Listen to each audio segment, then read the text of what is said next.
And good day YouTube, Amadith here. Let's farm some Tree of Whispers.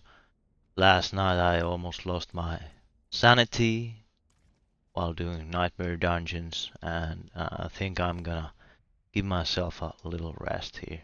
So, Legion events, Tree of Whispers, get some obols, roll for those offhands. That's what we're gonna do.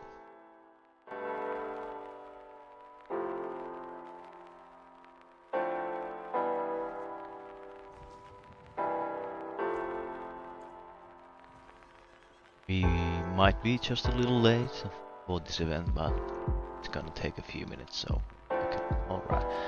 So Legion events, even though they are really super boring at this moment, that's a good way to get a bunch of O-balls. Of course you can get some items, but basically I've gotten like 2 legendaries out of, let's say, 50 Legion events, so that's not a great way to achieve, I think, at least a gear. It could be just my luck. People call me the unlucky charm. And at the same time, while we're doing this, I am trying to get a bunch of gallow wine and some halver moss to craft potions. But it's not even like that. We need the potions if we do level 95 dungeons like the Whisper dungeons are. I think it's kind of silly that I kind of get it that the dungeons scale up to level 95, the normal dungeons, if you go out into the wilderness, but if you do, the Tree of Whispers bounty in the dungeon, I think it should be definitely level 100. As in to scale for your own level. It just kind of doesn't make any sense. It's a turn off for maximum level characters, but I don't give a shit because you can get those super uniques whenever you kill a level 85 or higher mob in World Tier 4, so it kind of doesn't matter, but yeah, whatever.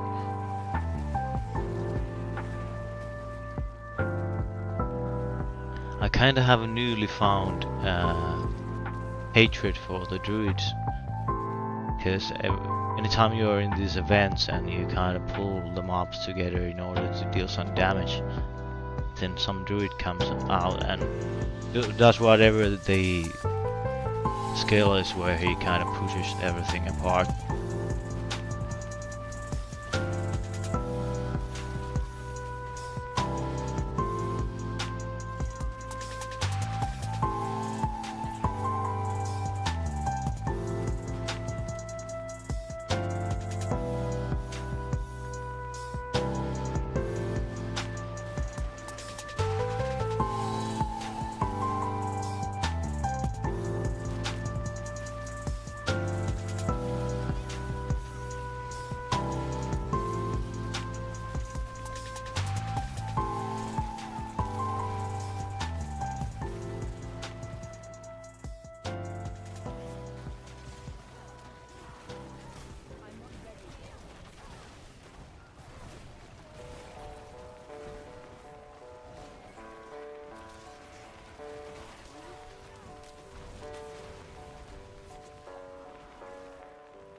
Just wondering, why is that this other Sorceress teleport pulls the enemies such a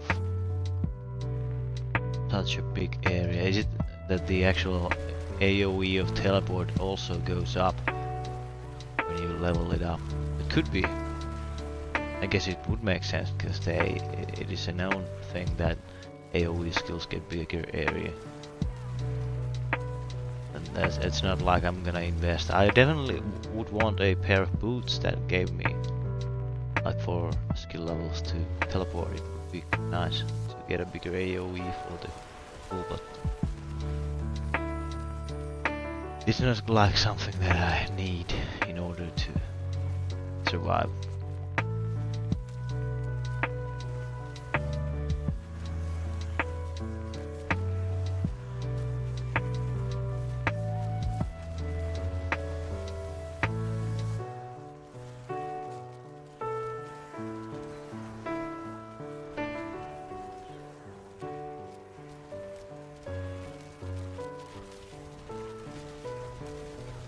Yeah, that must be it, because the area is like 2 times bigger than mine.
Okay, we actually got a Lego.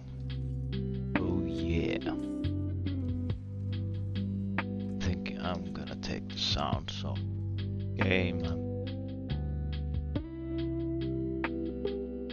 It's not like we gain actually anything through listening that shit.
Yeah, that's right. Actually, we should get. Well, we have base for that. I think we should roll some digitals since we are stacked out. Is there like anything usable?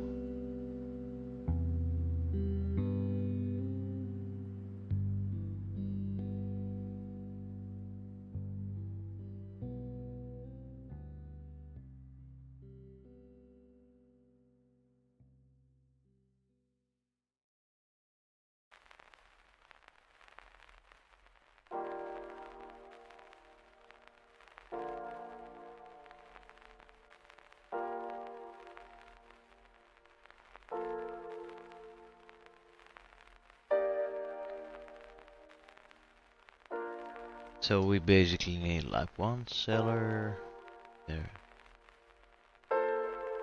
Close. Well, they are kind of far away. That's even further away.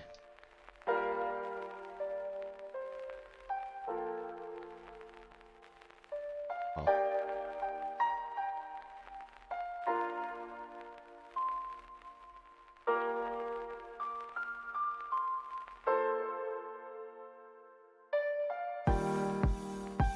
Well, this is kind of annoying situation. Oh, go just there. Whatever.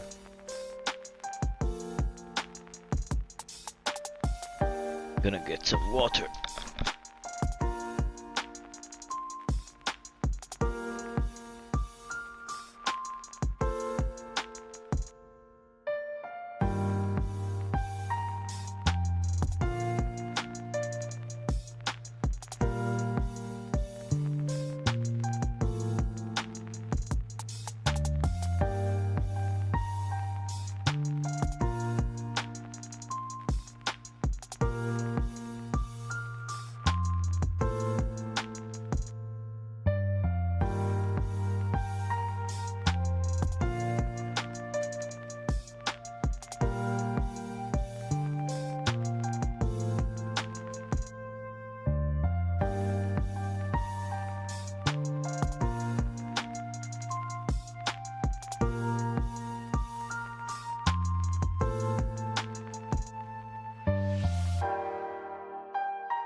So yeah, I'm not gonna be doing a bunch of sellers.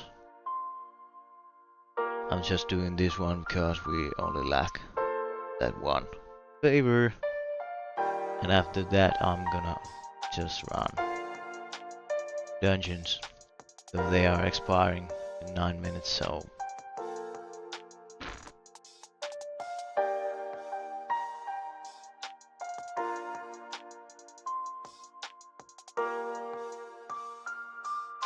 why is it when I do find howler moss, why is it always one? And that's another thing why I do this is that you tend to find events. So like I said, I'm farming for O-balls in order to get the offhand. That's the one big upgrade we need.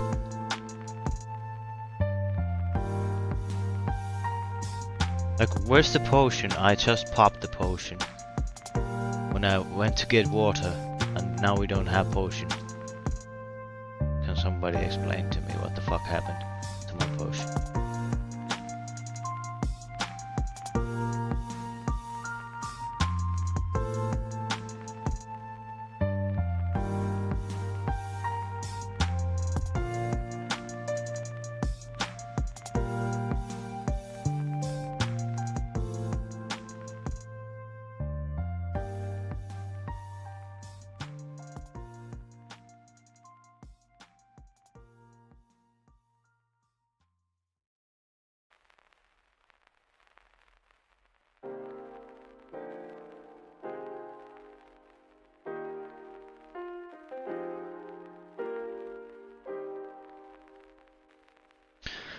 These must be the most fucking annoying enemies in the whole game.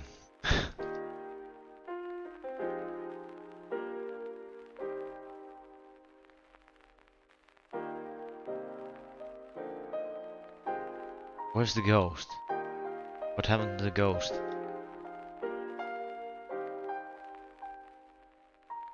I can't see her anymore. There's like a gazillion bugs in this fucking event. Like yesterday evening, the one where we need to break the eggs that have not hatched. I broke all the eggs and I failed the event. And now the ghost just didn't spawn anymore. We failed the event. Like, what the fuck? Okay, and we got like half the old balls because of that.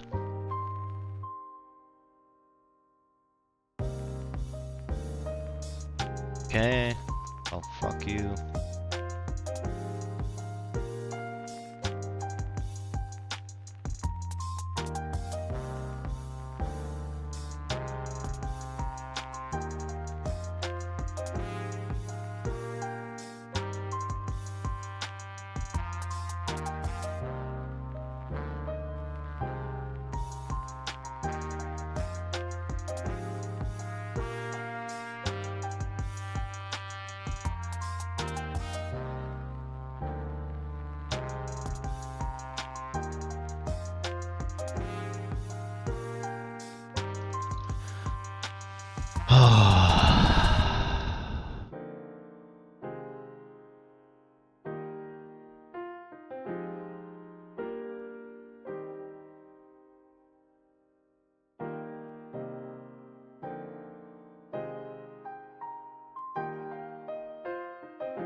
let's go get the bounty and then I'll craft the sigils quickly. So we'll get some room for the powder which we find all the time. Okay, we missed something, and what is that? Ghastly rains again. Like the 10th time I get the same thing.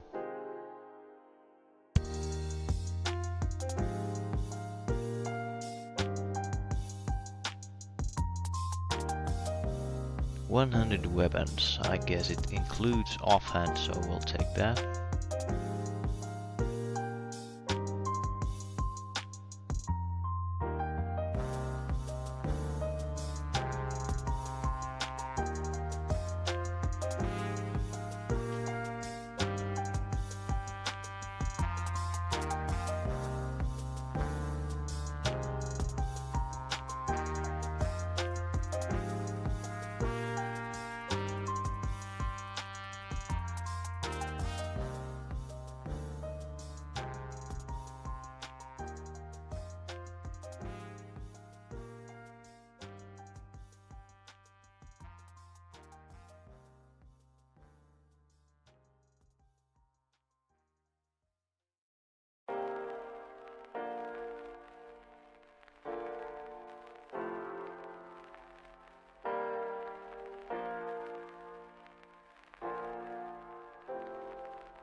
Onyx Hold, Cultist Refuge. It would be a really nice dungeon if it just wasn't fucking backstabbers.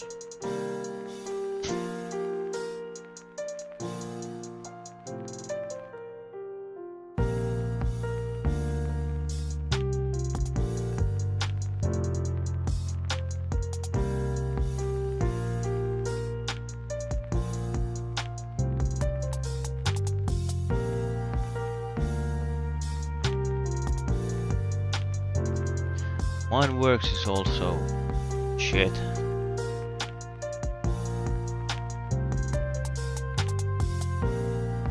Oh, thank you.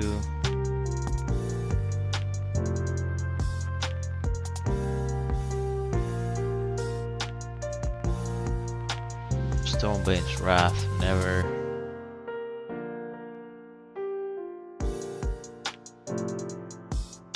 Okay, yeah, so we need to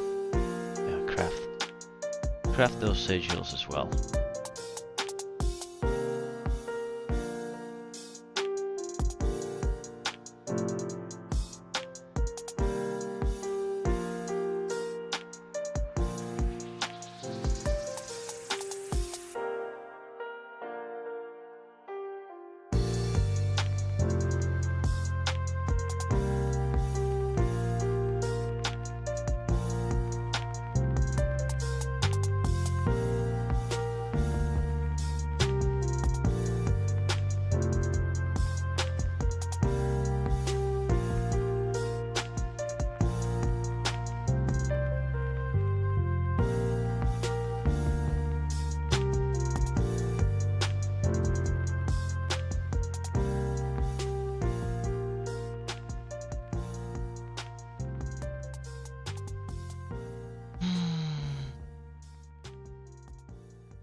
Okay, now we got some room for the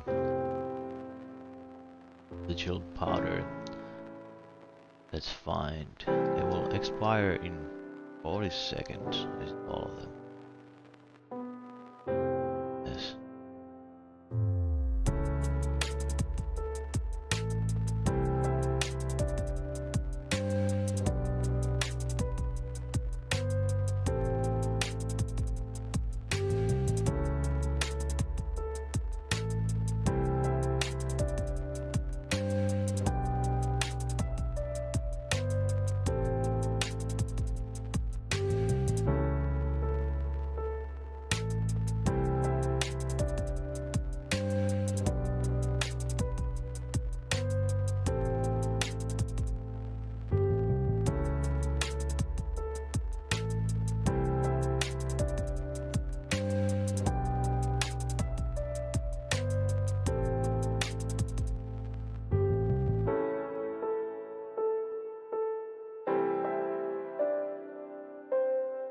So we also got a hell tide here.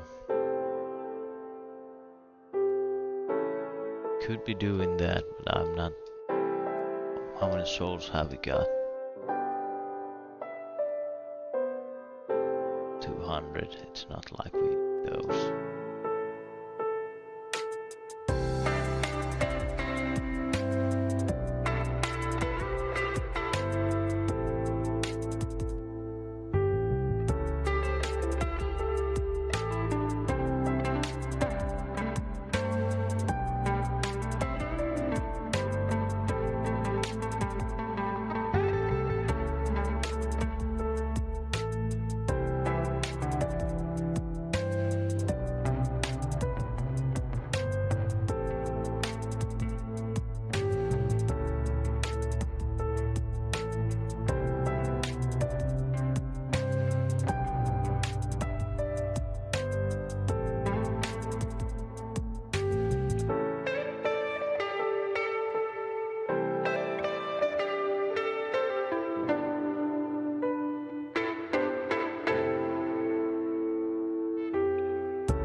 Whoa, this dungeon is like super empty.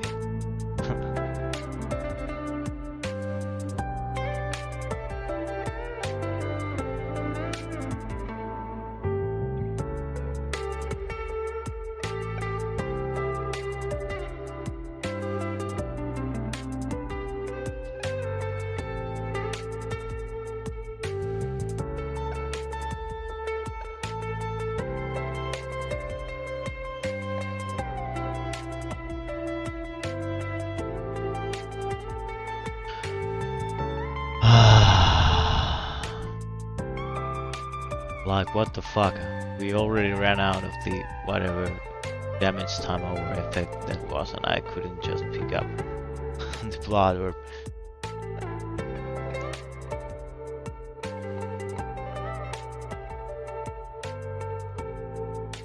Like, I have to say, this dungeon is like super fucking sad. Where are all the monsters? It's like I was playing Resident Evil. Up every there. I guess Resident Evil has even more mobs.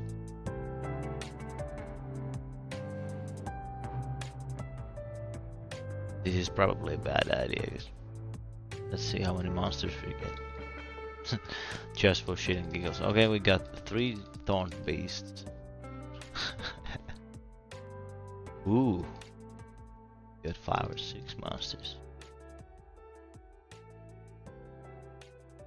We got 3. Got 1 bee and 2 bears. Okay, we got 4. Whoa, man. Got 4. 2 bees and a bear and a wolf. That is really something.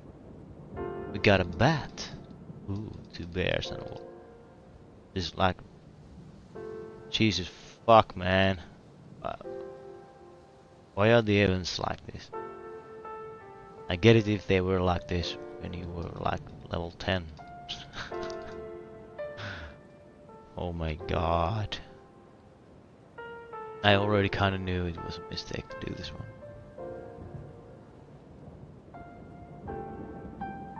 So if you didn't know, the events actually kinda scale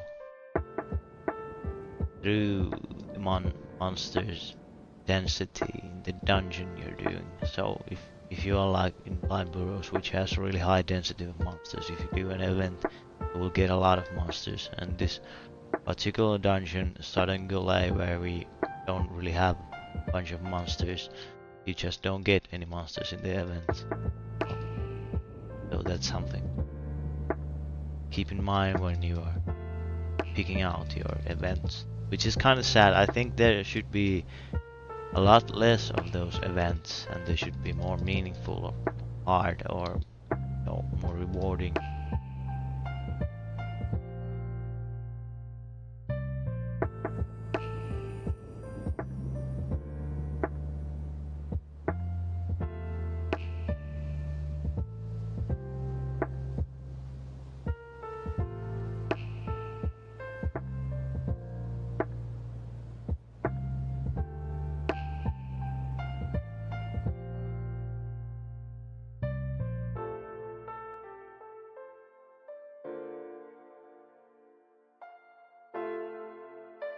So tomorrow on the 6th June, the developer stream is going to be held. I don't know anything about the timetable, but they're gonna, at least maybe, has been rumors are going about it, that release the season 1 release date. And what we know of Blizzard is that they tend to start their seasons on Fridays, so that would be, we are like making deductions out of their timetables, is that it's gonna be 21st or 28th July when the season 1 is coming out, and I'm really looking forward to it. I don't know if they are gonna add anything to the main quest line yet, as in like, well, if you went through the main quest line, and there's a little spoiler here if you didn't already, but I'm gonna assume you did, is that it kinda left us with a cliffhanger where Mephisto, what was the girl called, Messiah or something like that, where she could see Mephisto when she took the Soul Stone, as in she is being corrupted by the Lord of Hatred. And Lilith is daughter Mephisto, as a daughter of hatred, and she is a lesser evil, and Mephisto is one of the primevals. So at least at some point we are getting an actual primeval into the game as well. There's been data mine leaks of a new class, at least something called skill called Justice, which would point to a Holy Warrior class like Paladin, and there are a lot of like intertextual references of Paladin in the game. If you looked at the clues when you played through the main quest, you were actually helping Templars, and the books they had lying around, and they were referencing to Paladins.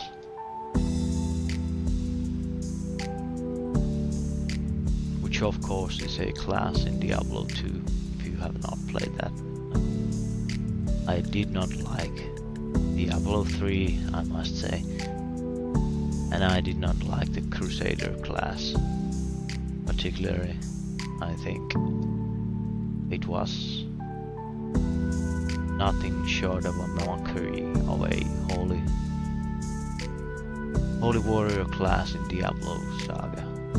But yeah, it's just my opinion, so I guess it doesn't really matter.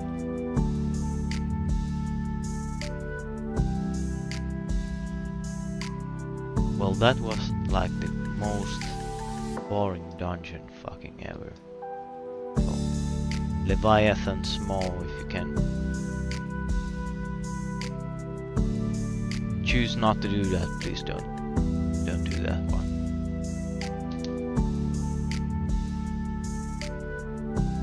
So what we are to expect of season 1? Well, of course the seasonal content, as in like in-game mechanic. I'm not. Could be something like similar to PoE, where get the seasonal mechanic, like you get a bunch of monsters with affixes that can drop like a league specific, season specific crafting item. I don't know, we'll see. Comes out. I'd like to kind of see a change in the crafting system where you would, first of all, you could, when you, before you roll the stats, you could like see or predict what's even possible to roll on the item, so you don't need to use 25 million gold in order to trying to roll a stat which you don't know about. Okay, I know, I've heard there's like the new app, something called like, what was Moby Alex or something, that has all this stuff on it. Maybe I should try it out just to see what I'm missing, but I kinda don't like the idea as in PoE where you need to have a third-party software in order to, you know, understand the game. I just don't like if games work like that. They should have, well, Lost Ark in this sense is a really good example how you can have like a in-game guide system that actually anything you want to ask, you just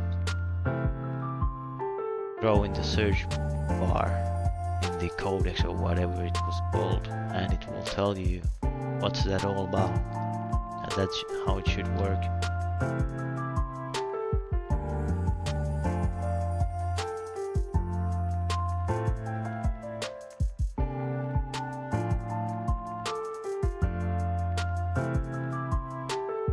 I've decided to call this build the Sea of Fire, and what I'm trying to achieve here is get the upgrade on my offhand and roll some mana on my helmet, and also get a, well, I'm not sure if we need the ring with some mana on it, but no, trying to achieve as high mana sustain as we can get without using the chain lightning enchant, so we could say we are full fire in some sense. Of course, you kind of need the first Nova because you can't get vulnerability.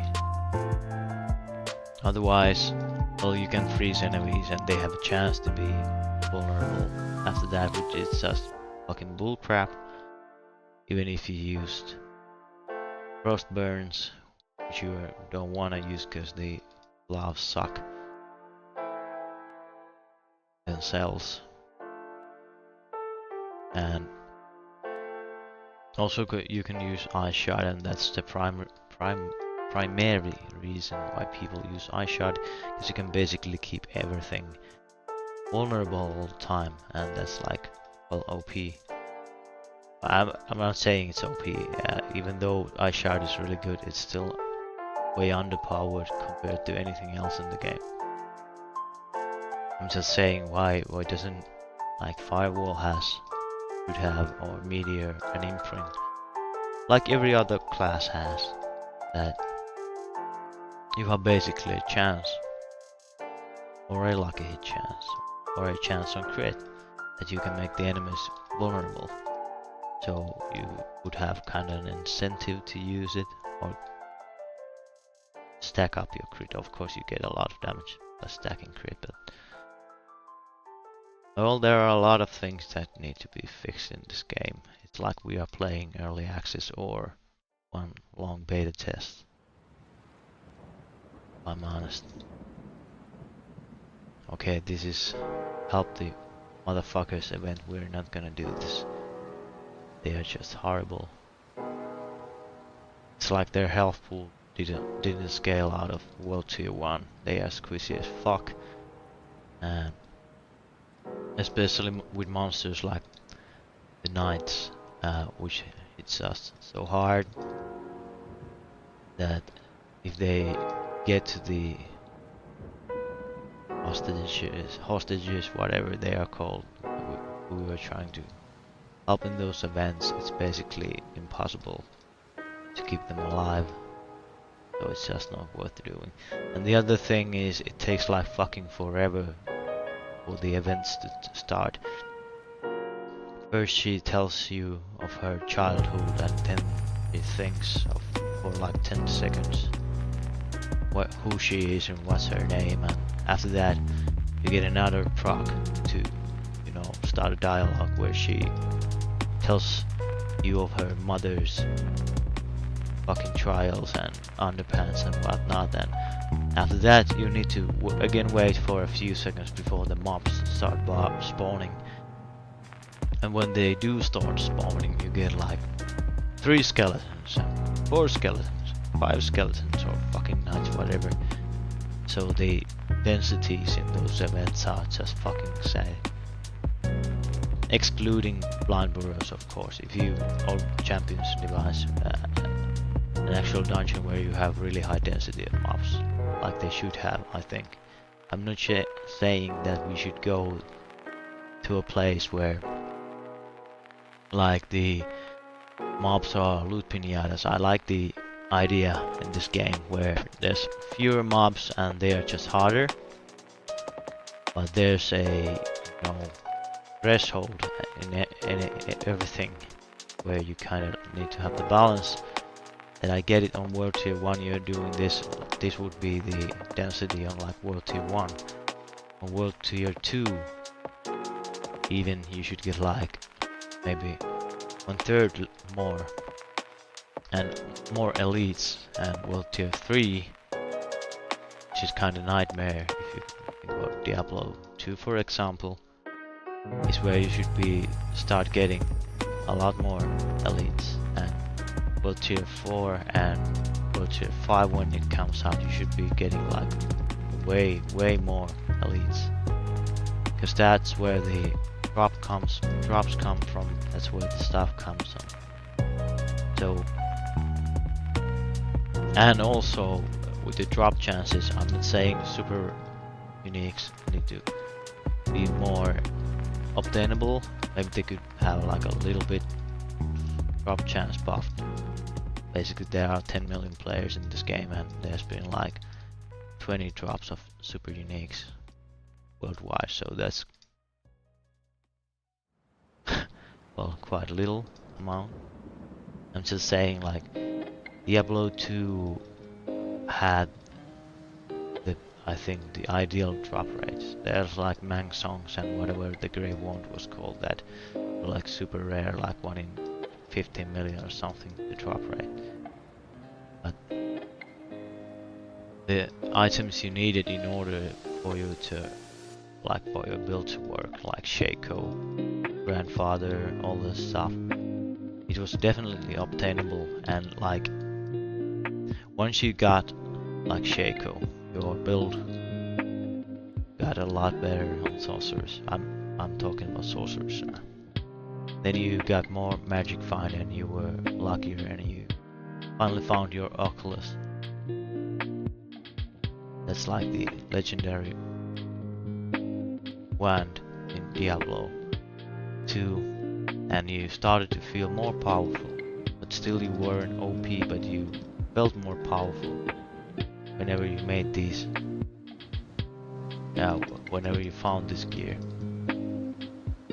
And that's something, I'm not saying like it wasn't close to perfect, but it's a fucking legend how the itemization worked in that game. But like when you actually made the effort and you found the item you were looking for, it made you feel more powerful. Of course the end game was boring as fuck. I really don't understand the people who are playing. I have played it for like way over 300,000 hours. And actually I have found every single item in the game, excluding Zod Rune, like way back 15 years ago. That goes 200 weapons. Well, I'll go with the 200 weapons just for shit and giggles. Okay, we actually get enough hand from that. Let's go and empty our bags and continue.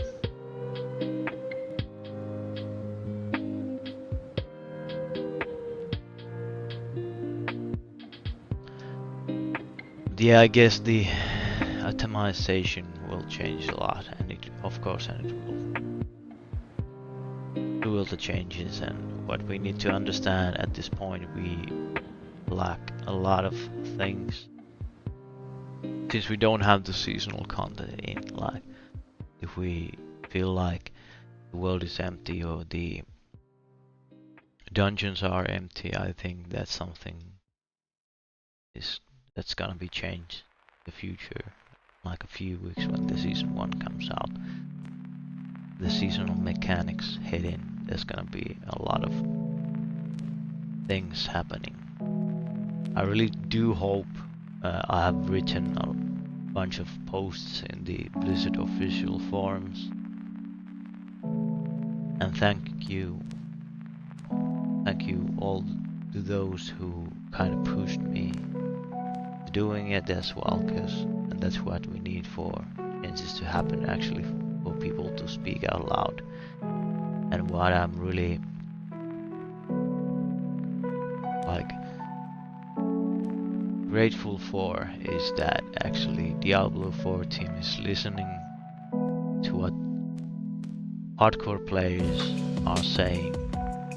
And well, of course, I get the point for the casual players that the lower level stuff needs to be adjusted in some way, but I think that's gonna be through like tinkering with the monsters and their resistances and all that stuff, instead of, you know, fixing any of the skills, because that stuff is gonna be multiplied if they start fucking up or, you know, tinkering with the skills. That's gonna fuck up the end game even more, or make it or unbalanced. And also, one thing where people get really angry about is that why you nerf stuff. And I'm gonna give you an example.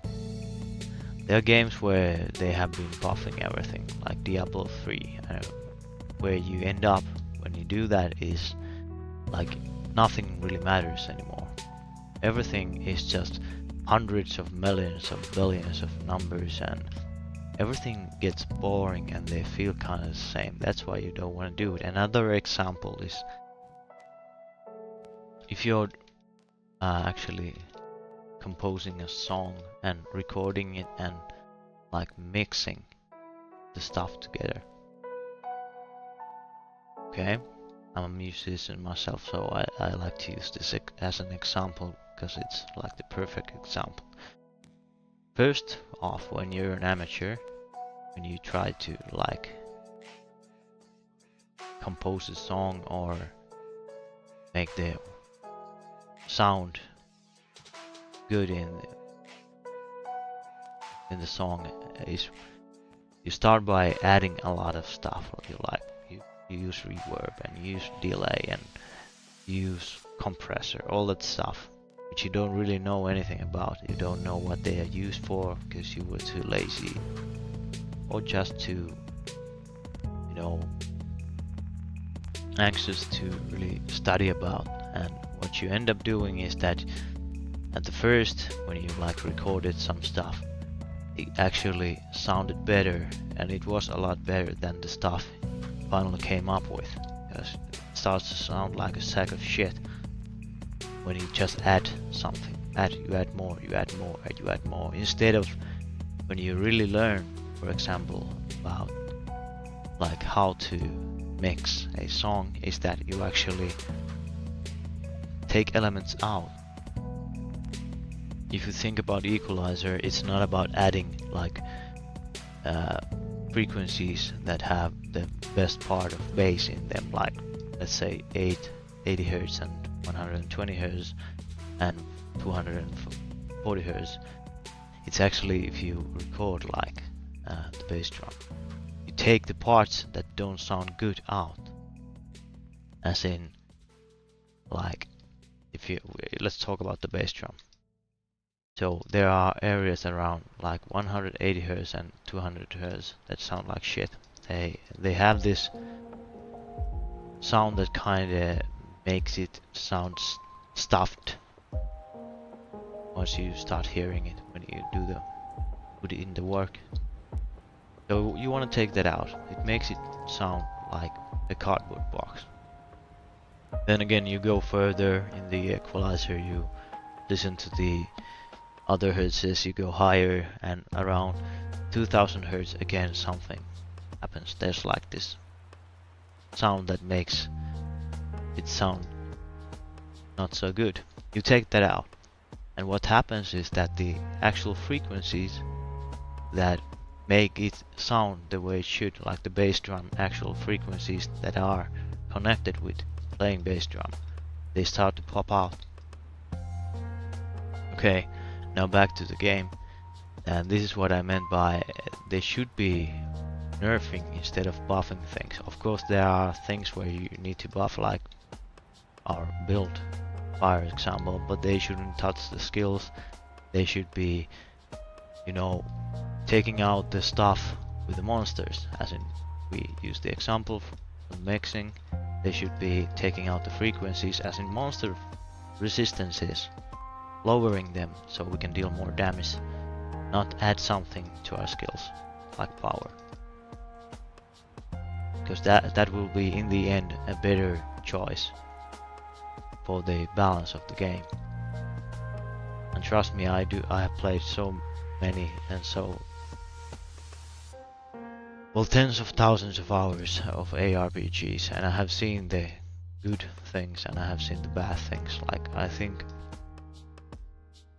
it's not well known, but Last Epoch is one of the greatest ARPGs there will be in the future, and I think Diablo 4 has a lot to learn about Last Epoch, like in terms of itemization and, well, of course, it's still an early access game. There's a lot to be improved there as well, and the end game is really boring in Last Epoch as well, because there's no like pinnacle challenges. You can just push the monster level up to 100 in the monoliths, and that's like it. And I cleared all of the monoliths, level 100 monoliths with my mage when I was like 91 or 92. So I had no more incentive to basically play the game. I went through all the content. Of course I could have min-maxed my character and all this stuff, but like the idea of lucky hit chance is really nice. I really do like it. I like all things that proc or are under some, like they are like behind a wall or a chance, lucky hit, whatever you want to call it. I do like the idea.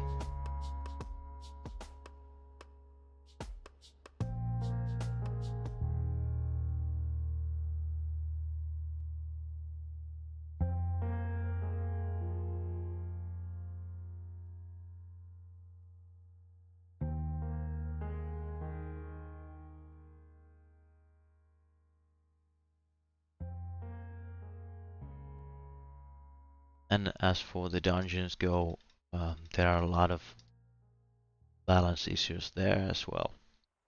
I think most of them are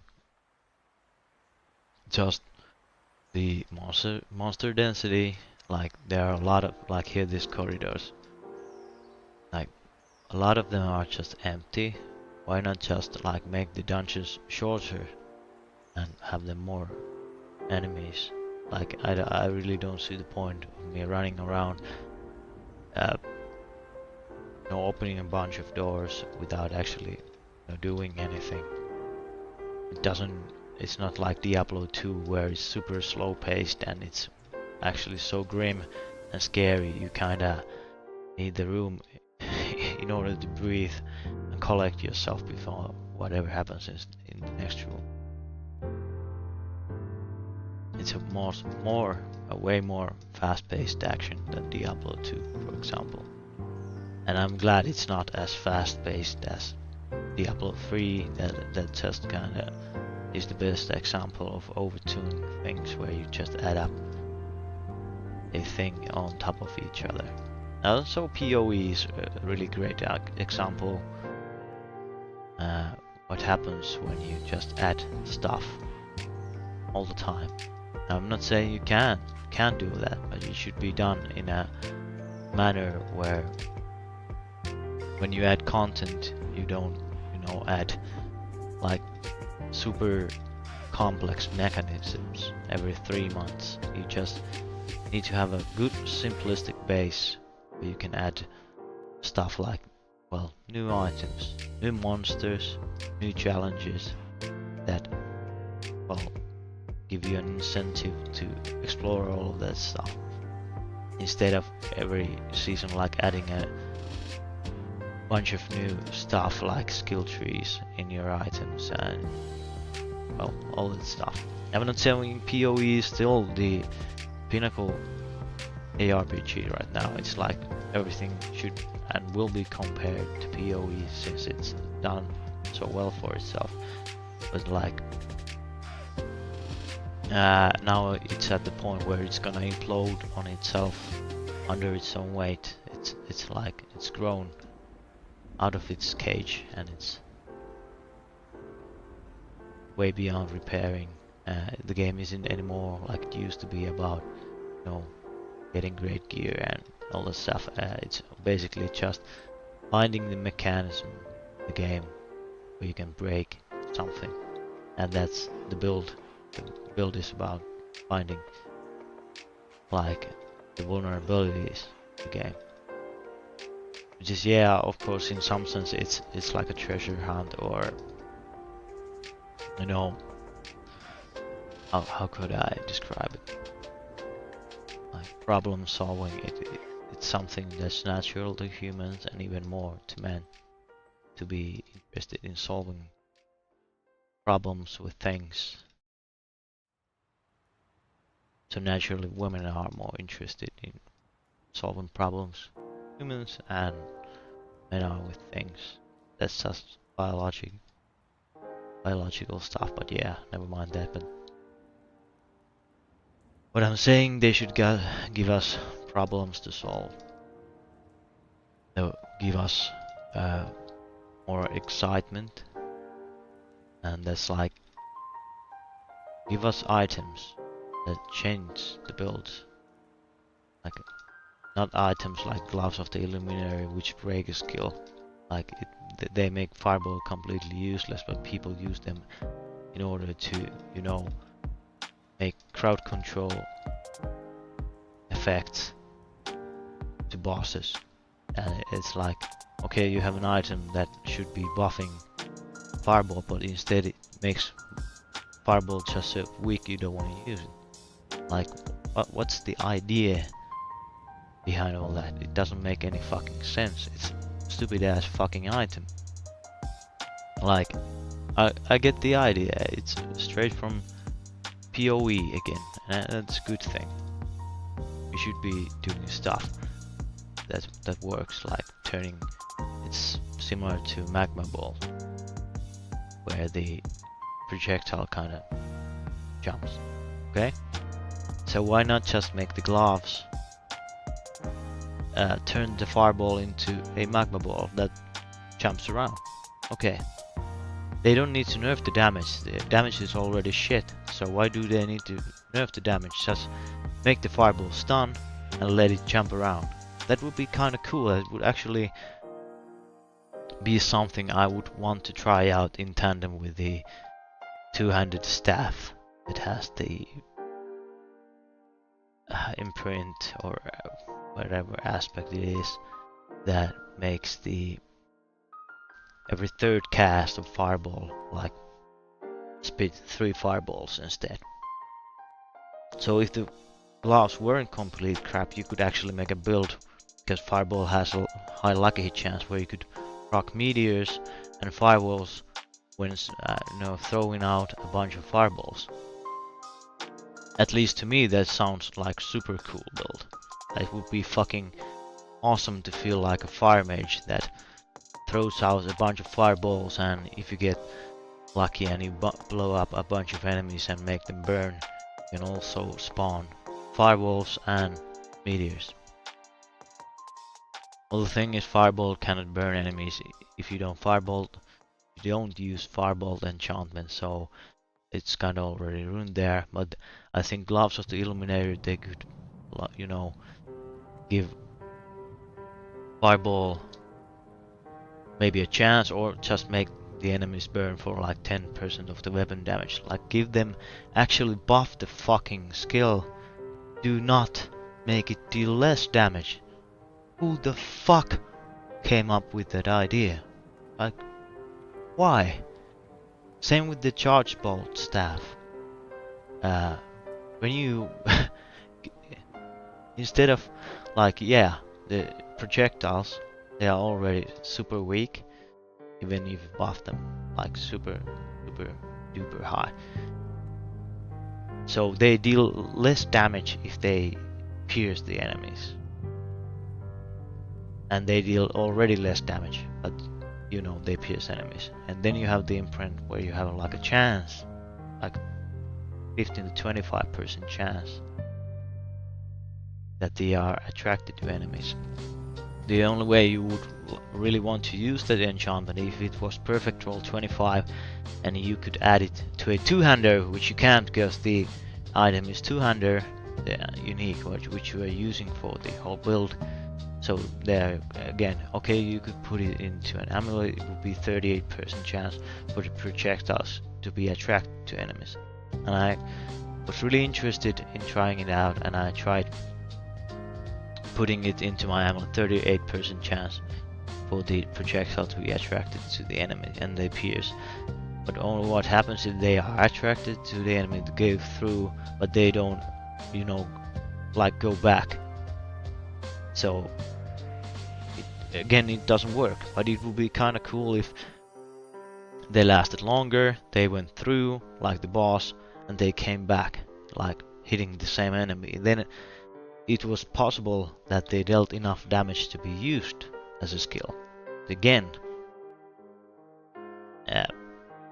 the imprints are so weak, and the actual unique makes the skill less usable. Like, who is so fucking dumb that came up with all these ideas? Just give us a staff that makes the charged balls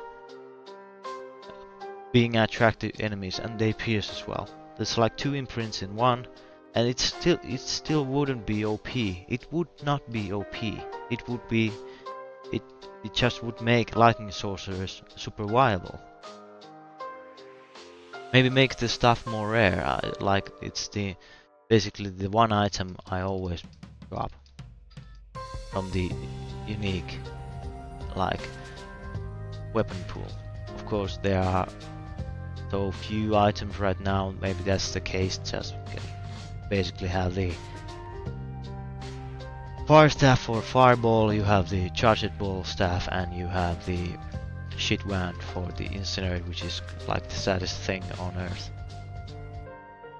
So there's not a lot of room for if it rolls weapon or to be rolled, but yeah. I guess you kind of got the point I was going for there.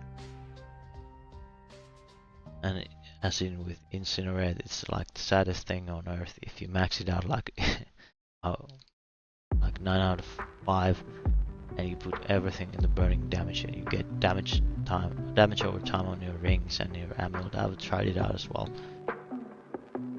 You can push it up to like not even close to what Fireball deals now. Fireball is around 130k, and you can push Incinerate around like 90k. You have to stand still, and it deals like, you know, so far if you watch my videos or my streams, that burning damage is like way under 2 than Bucky and whatnot, all that stuff. So it deals less damage than Fireball. You need to be standing still, and you're basically, well, vulnerable to every fucking hit in the game that's gonna one-shot you, especially in the Nightmare dungeons. So there's like no incentive to use this skill. If it dealt 10 times the damage, there could be a reason like to use it.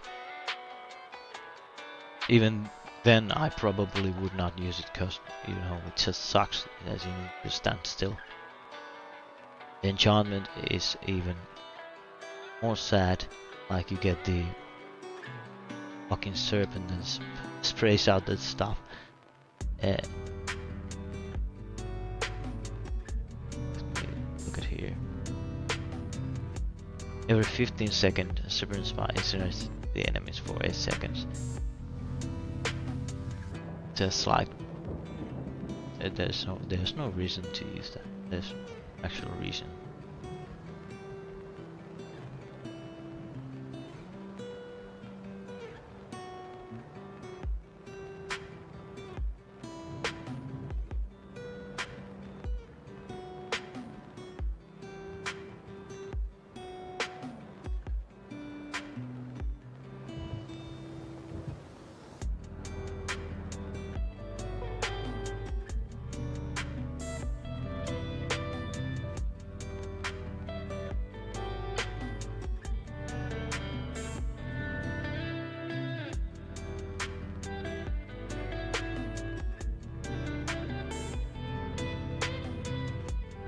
So yeah, I'm playing like super lazy in these events, cause it doesn't really matter what I do here.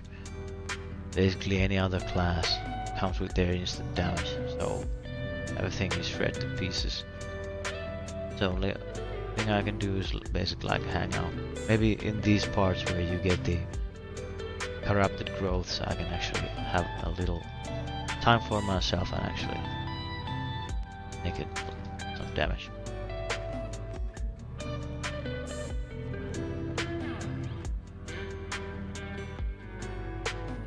Like here you can see the difference. Like Blizzard, look at the AoE. It's damage over time, and it deals way more damage than Firewall does. And in addition, it chills enemies. It can freeze them because multiple chills freeze enemies. Here you can see the stagger bar, how it goes up, all the stuff. It just has like all of the things it does are way better than Firewall. So at least Firewall should deal like 3 times more damage. It can, do all the stuff Blizzard can, like, deal with crowd control stuff. At least it should deal so much damage. It would make up for the difference in all the crowd control stuff. This is like basic mathematics. You don't need to be a fucking rocket scientist to figure this shit out. Again with the fucking again with the imprints for Sorceress. Just look at this shit. Look at them. Annoying background music, which kinda the volume goes up and down. Just gonna put up spiced up tunes for us. So the perfect example of a shitty imprint. Enemies that die while they are frozen have a chance. This particular chance, if it was per roll, 20%, so every 5th enemy while they die, they release a Frost Nova. Okay, so if you had an ability to actually keep everything frozen all the time, then you wouldn't need the imprint, because you don't want Frost Nova to proc if they're already frozen. Well, you'd want it for the vulnerability, but there's like nothing good in these pants. Damage to injured enemies, so enemies who are already almost fucking dead, under 35% health. So that's completely bonkers. Damage to frozen enemies, okay, that's kinda nice, but still it should be way more if it should like matter. Freeze duration, okay, again that's something. If you use that in tandem with Blizzard and all that shit, it could like have a little effect, but still the imprint is something nobody uses that shit, because if it was like 20% chance if you hit an enemy with direct damage while they are frozen and they you know, cast Frost Nova. That would be like super usable.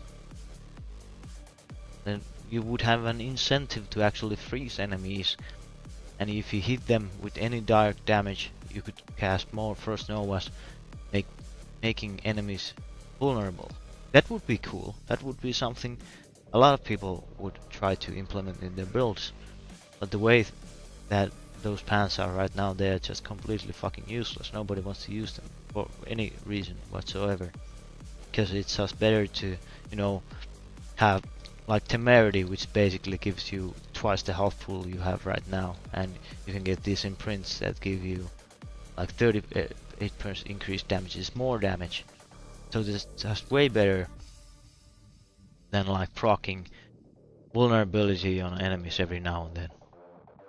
Just like they are not in par in any way. There's like no fucking reason for you to use them. Well, of course, again, if you're like, well, you can't even get them super low level, so there's, again, yeah, you just don't use them. They're just shit. And that's kind of sad, because okay, we're getting a world boss in 25 minutes. That's another sad story. Like in World Tier 1 where people were super undergeared, they were kind of fun because the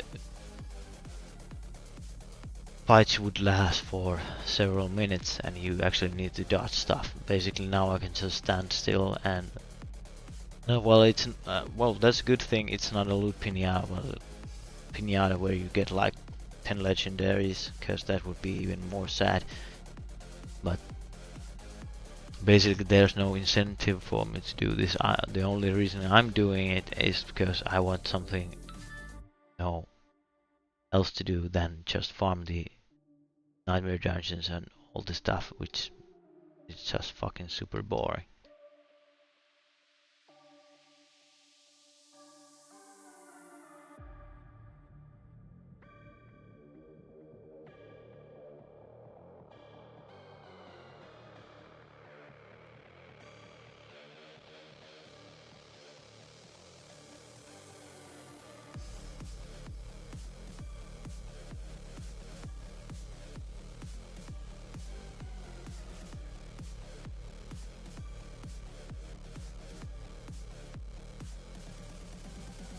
What's insane, when the launch was pre-patch 103, there was no lag in the outer skirts of towns, and something happened after the patches that broke it again, like it used to be in the beta, where everything just turns into shit once you leave town and on the outskirts of town.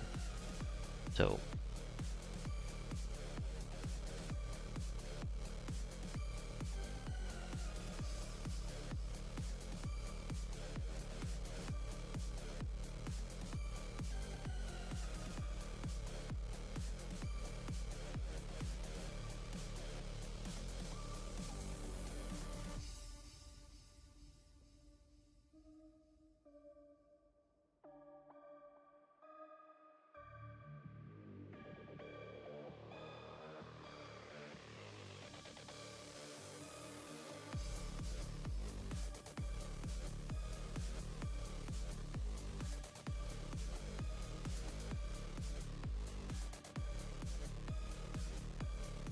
the Sea of Flames, I think it's a good name for this build.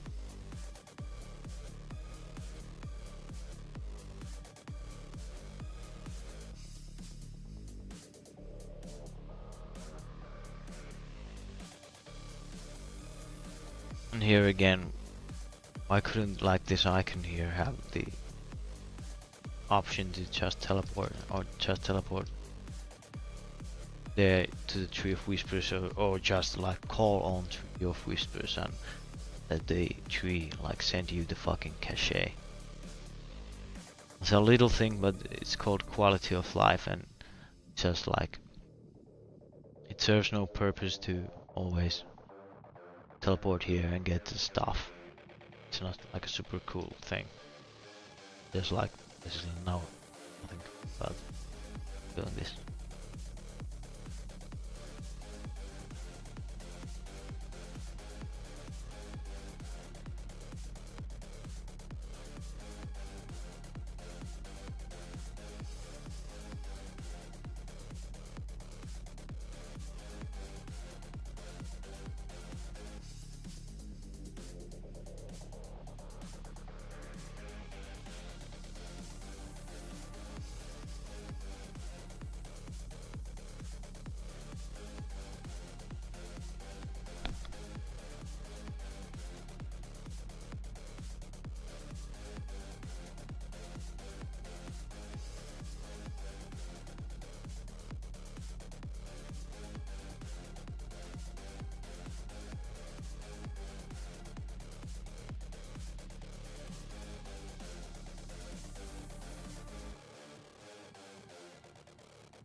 So world was 20 minutes. I'll guess we can.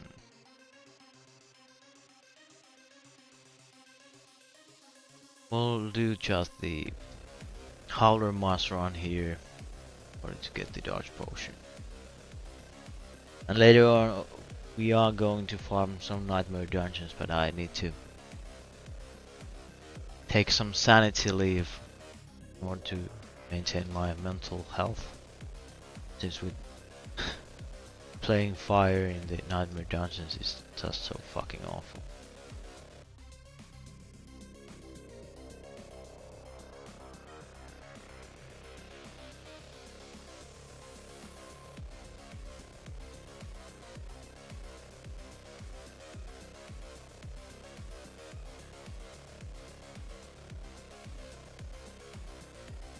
Okay, it's too early in the morning too. That's kind of shit. That's just game.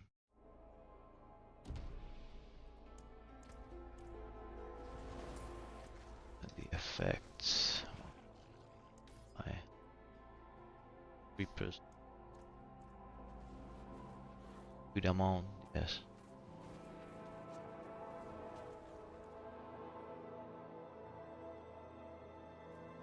So if you're looking for a howler mass, this is a good place here in Skusklan, eastern part, around where there's a lot of these werewolf guys. And I recommend you don't use your mount because for some reason the game doesn't register or draw the flowers in the ground if you are on your mount. Sometimes they do, but sometimes not. Yeah, I've done this a bunch of times. And if I do it on mount, I get like 1/3 of the amount I get compared to when I just run by feet. So you kind of want the, maybe I should use the amulet. Movement speed, it's kind of slow run around, but I guess we are not in a hurry since season 3 is coming out earliest in 3 weeks. So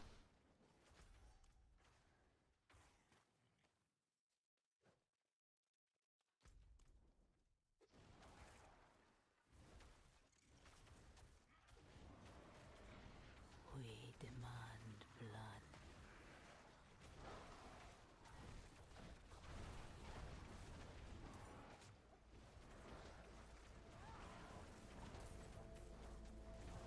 our suggestion for the potion consumable thing where like there's a bunch of different potions. I think there should be just like one potion that had tiers, like similar to Elden Ring where you have the wondrous physic potion.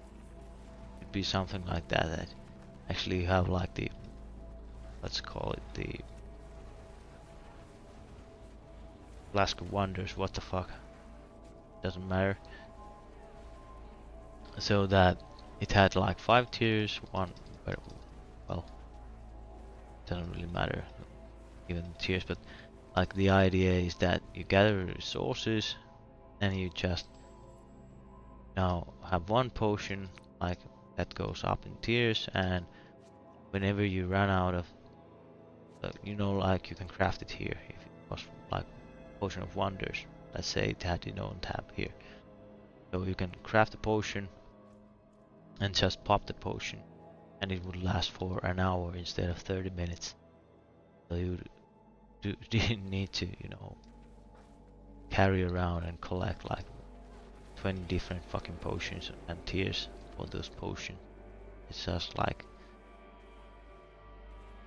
again, clutter in your stash, in your inventory, that doesn't serve any kind of purpose. Especially when you're maxed out, you don't use the potion for anything else than just to get the buff. So you don't 15 shadow resist all the stuff. In addition that the resistances are completely useless, you don't want to ever use like a resistance potion for whatever reason. Because it gives you like 1% of fire resistance. So 1/100th of the damage is mitigated if you potion, so it's just useless. Or could the potion be like, I don't really think I like the MMO aspect here where I need to gather these resources. Could the resources be dropped from enemies, like kind of flower dust or magic dust, whatever, or you could just craft a potion? Or better of all, just like have the potion fill its charges when you kill enemies. So if you like you'd like basically you could like gather resources, it would be way more resources once in order to unlock the potion of evasion or dodge. And once you've unlocked it, you can just refill the charges by killing enemy monsters, so you can keep up the buff instead of doing this what I'm doing here, going around places where I don't want to be in order to get resources I need to run the hardest content in the game. I know some people really like doing this stuff, but I don't. I did not.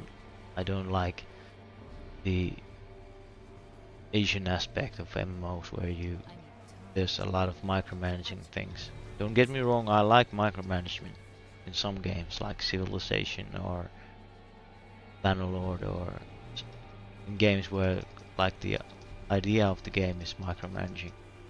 In ARPGs, when there's a lot of micromanaging in ARPGs as well, but the point of ARPGs is not micromanagement, and that's why I'm kind of glad. I know there's a lot of diversity on this subject as well, but trading, I think you should not be able to trade well, at least those unique items and legendaries, because there's one aspect to it that that usually people don't get, is that it turns into like an auction house thingy where people who just get shit lucky, like they roll Shaco in their first dungeon, whatever, on World Tier 4. Okay, so basically they are the richest guy in the game at that second. And then they can do flipping and switching, all of the stuff. They can basically empty the market out of certain items that hold their value nicely. Then they can push up the prices. They can start to manipulate the market if they are, smart enough to do that. And that's how money works. And I think at any point should the like economy game affect how the game is played. Like PoE is the greatest example of all, where some people who just they use this starter build in order to push really fast into the end game, and they get lucky. They go like Aegis Aurora, which on the first week is like, let's say, 7 to 10 divines. So they just buy those divines, or I mean they get the divines and then they just stack up on divines, because they can do the chaos recipe in the end game before the worth one divine is like 50 to 70 C on the first week, and on the third week it's 200 already. So they can like multiply their currency by just rushing into the end game and farming chaos receipt on, I don't remember the exact level for the recipe on the currency. I think it's like from 68 to like 75 or something, the item level that you need to have for the recipe to work. But yeah, they stack up on the currency, and on the third week they can basically, after the first week, just take leave for 2 weeks and do something else, and after 2 weeks they come back to the game and they have like hundreds of divines worth of stuff at this point. So they can basically just buy all the best gear in the game and start beating the living shit out of everything. Yeah, I kind of get the idea where if you get a nice item for another class, you can use that to make yourself better. But Diablo 4, we rarely drop anything that's not usable for our class. So there's like no, since the drops are scaled in that sense. So there's no like incentive to have trading. And I think the best reward is actually to play the game yourself and achieve all this stuff yourself instead of doing it through trading. And the fact is, I have played PoE. Okay, there's a call I need to take here. Sorry.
Impressive.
I'm not ready yet.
Okay, that was actually a very nice call. I got a recording officer for our upcoming EP band stuff. I'm to send a text message as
Okay, all things considered, I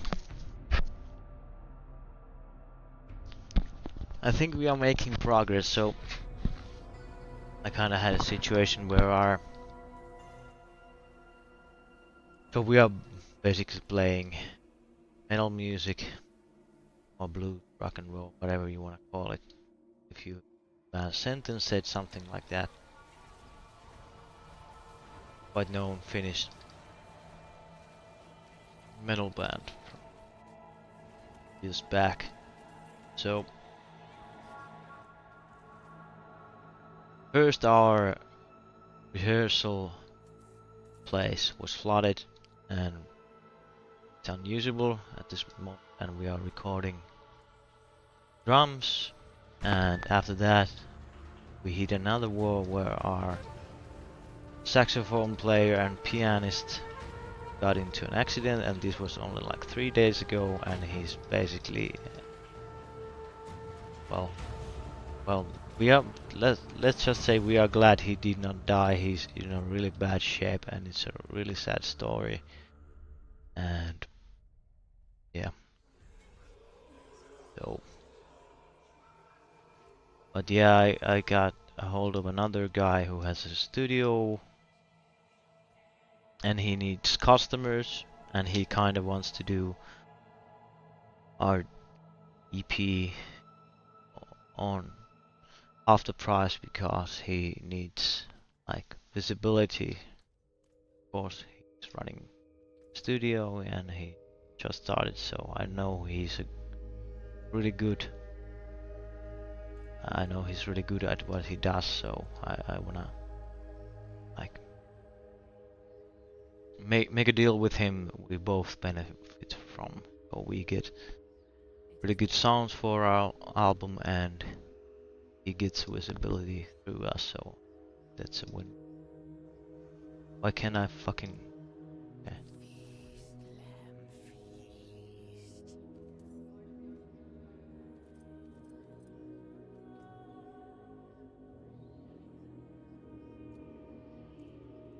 Poop helmet again.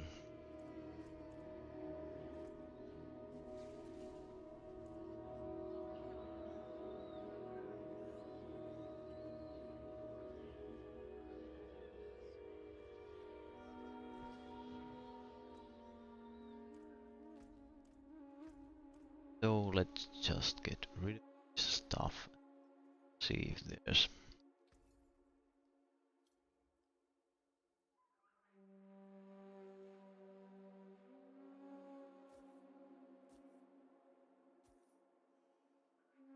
Where is all the good stuff?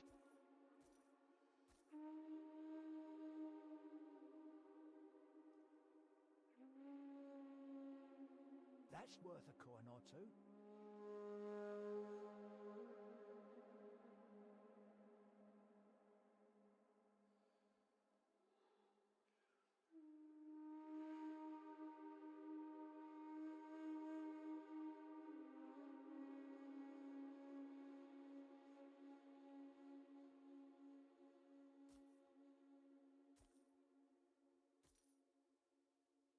Good enough for me.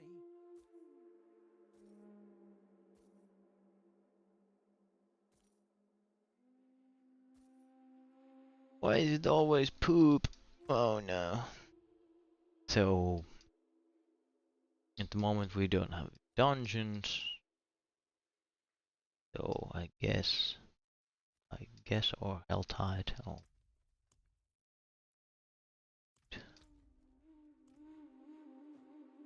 I already crafted potion.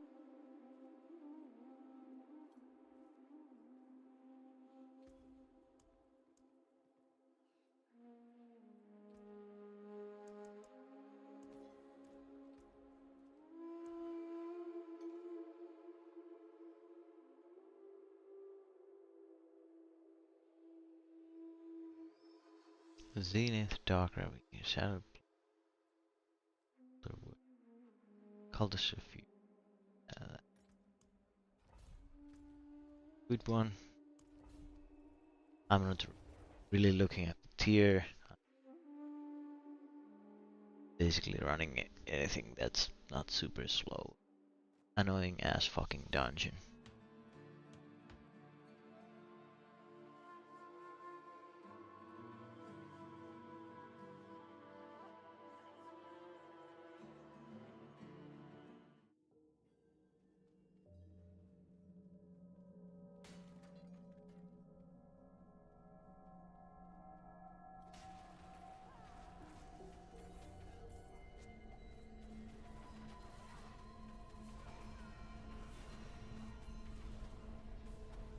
I need time to prepare that.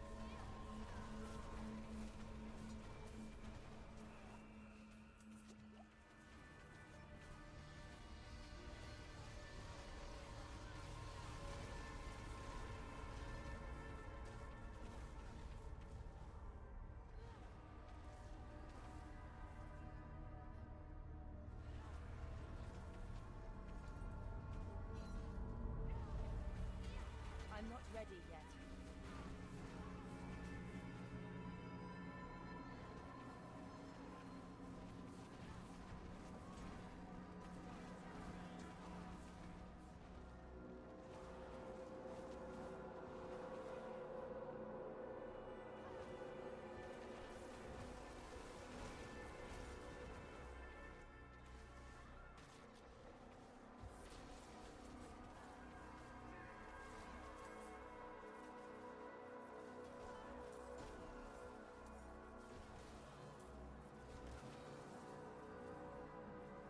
I need time to prepare that.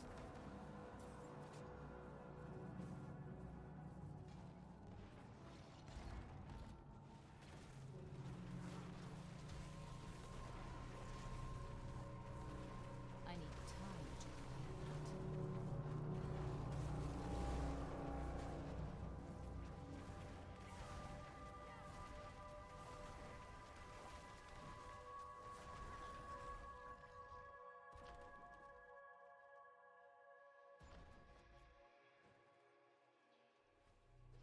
I'm not ready yet.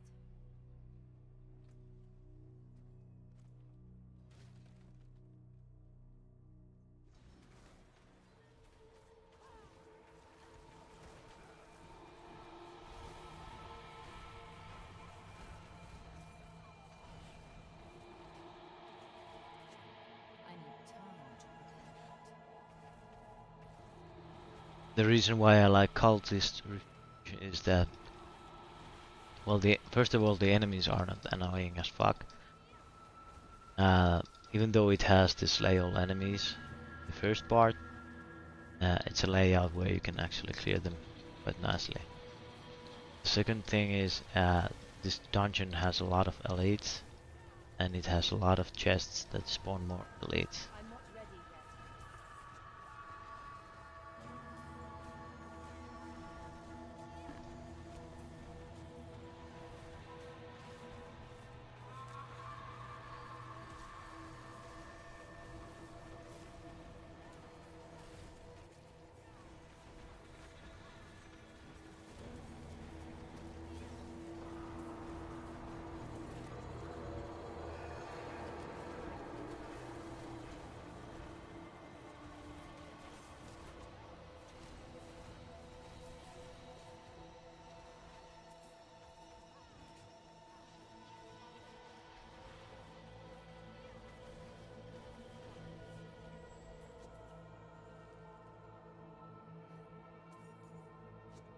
I need time to prepare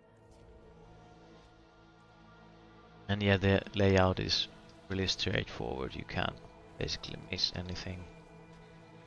Or you just misclick that one. Basically, you just keep going forward, and you don't need to stop at every pile of enemies. You just like go to the elites and mobs are.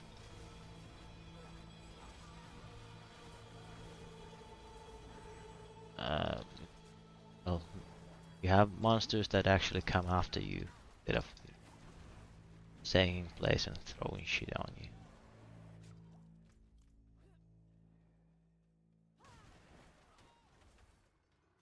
That'd be yes.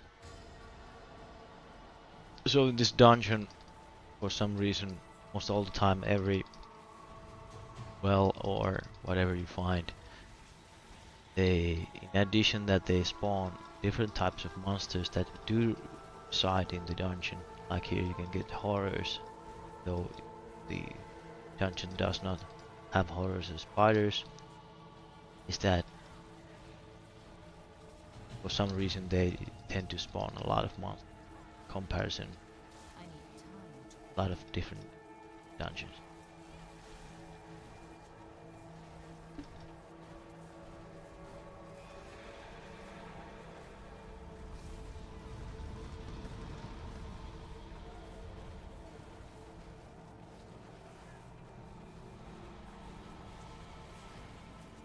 Like this here event, this is something you can actually call an event. You get a lot of monsters, and it's kind of fun.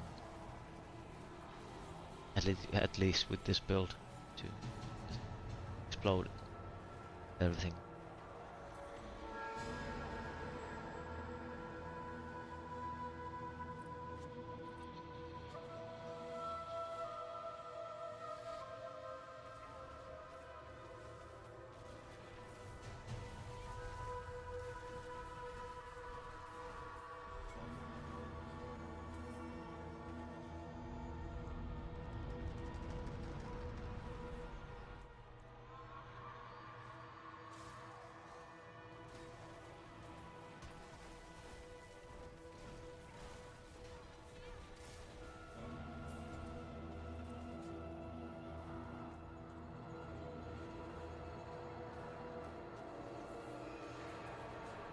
Like here you see, whenever you open a little chest, you spawn an elite pack.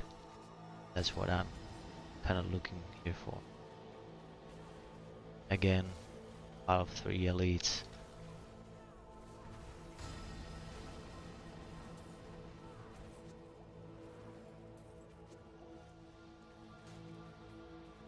I need time to Yeah, here again, elite in the box. Yet another box. Bigger box here. Yes, elites. Little box here, you got elites. So, perfect example why I like this dungeon.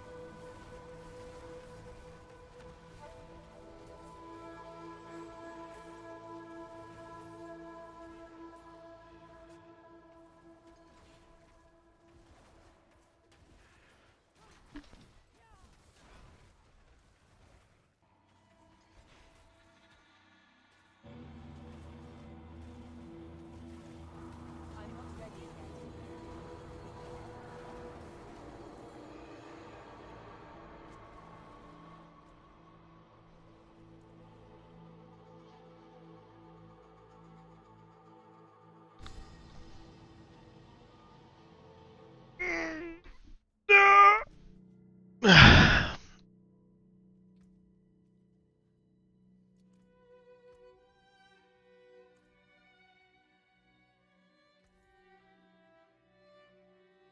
Doom Pujai.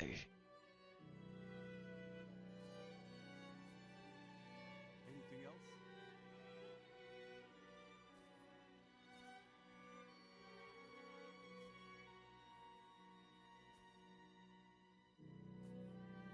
Fair trade. Nice item power, but yet again, the item itself is just Well struck. fucking sad.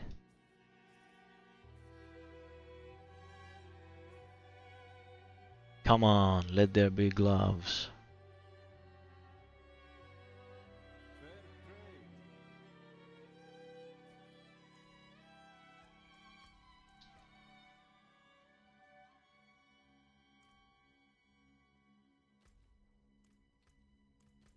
Let's make one goal.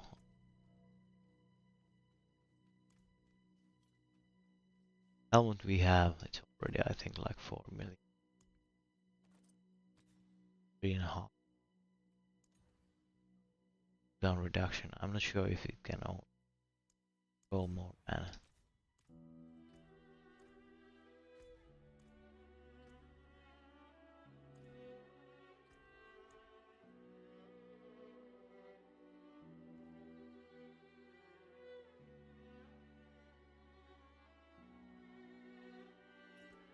Yay, Nightmare Portal. I think more of the affixes in the dungeon should be like the Nightmare Portals. So instead of getting like a fucking egg of darkness that's shouting or spitting out shit, you should get like these portals that spit out more enemies. So you get more loot, more XP instead of just making the dungeon artificially harder.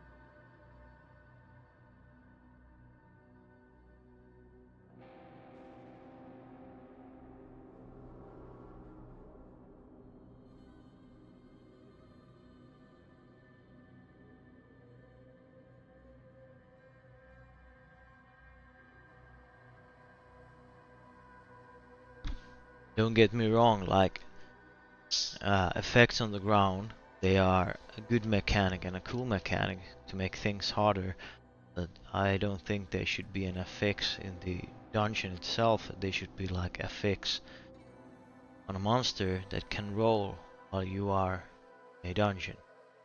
For example, like in PoE you have those monsters, when you kill them, they spawn the stuff on the ground, dodge.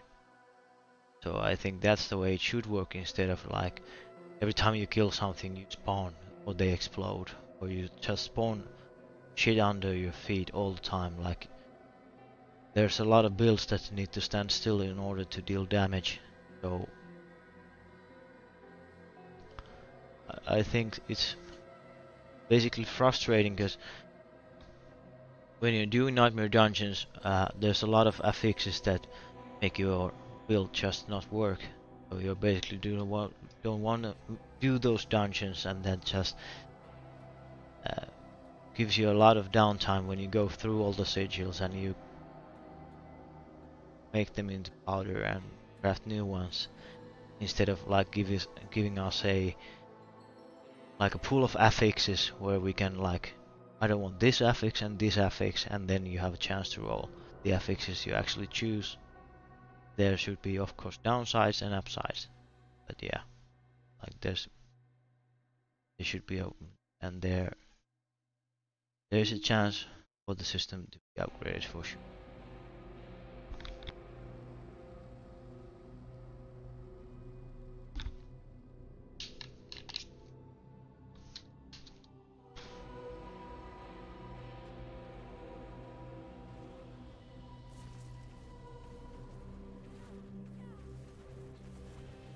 These portals, they are cool, but they should be, I think they should be like immune to damage for a period of time, and they should instantly start spawning the monsters.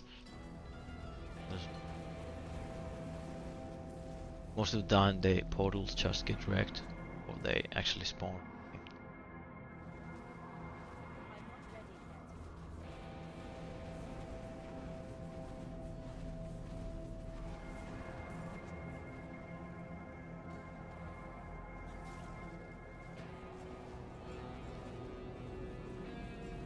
Or well, you can just, well, basically leave the portals hang and spawn you more monsters. I'm not sure if you get any XP for actually doing that.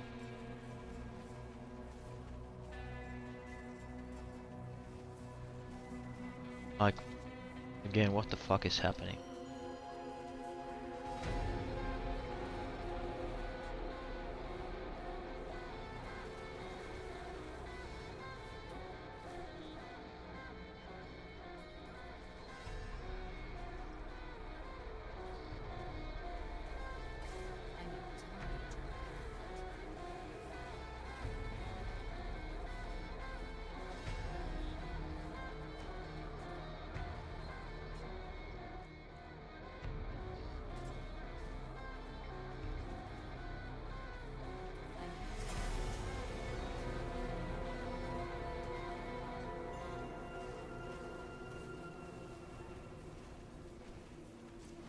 Yeah, and the reasoning behind the affixes is that,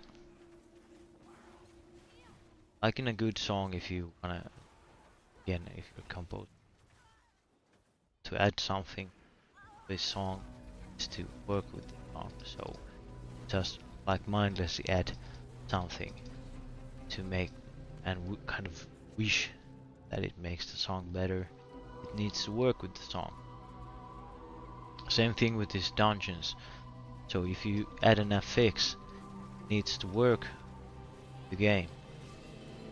So basically, if you just add a like the death pulse or lightning dome, Stormbane's wrath, which is the egg of darkness, just annoying as fuck.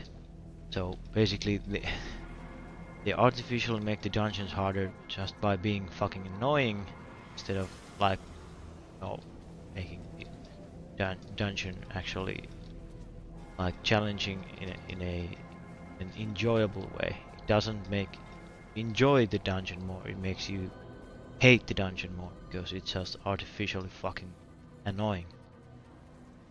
If you get my drift here.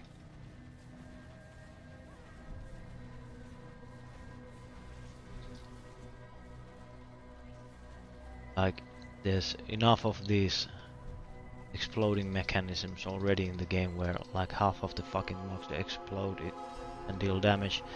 You don't need any more those mechanics to be added into the game artificially to the dungeon.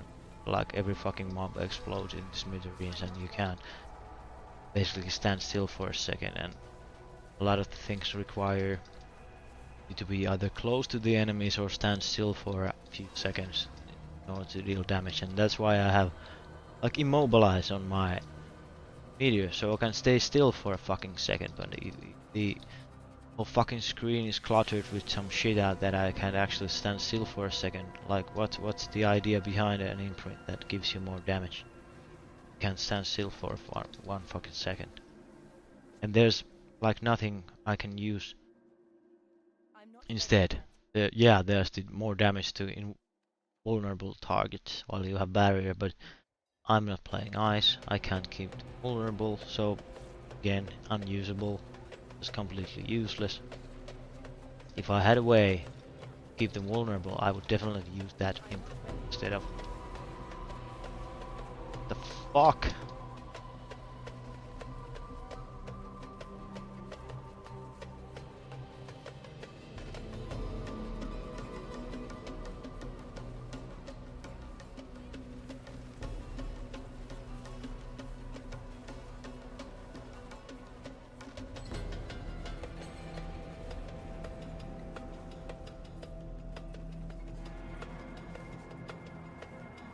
Okay, this could be a new record for me.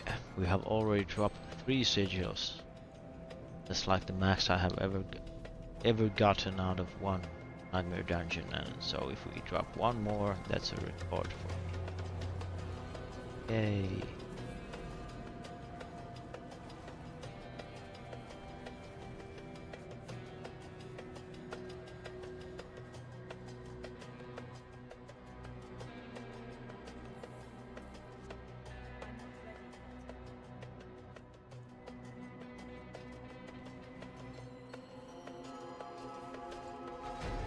And I think there should be way more objectives like this, where you need to find a tough elite to kill instead of, kill all enemies. And all the enemies are like fucking wraiths, just running around and dealing basically so much damage.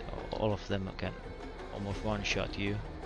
So again, mechanic that's just fucking annoying. It doesn't add up anything to the game other than to fucking annoy you to death.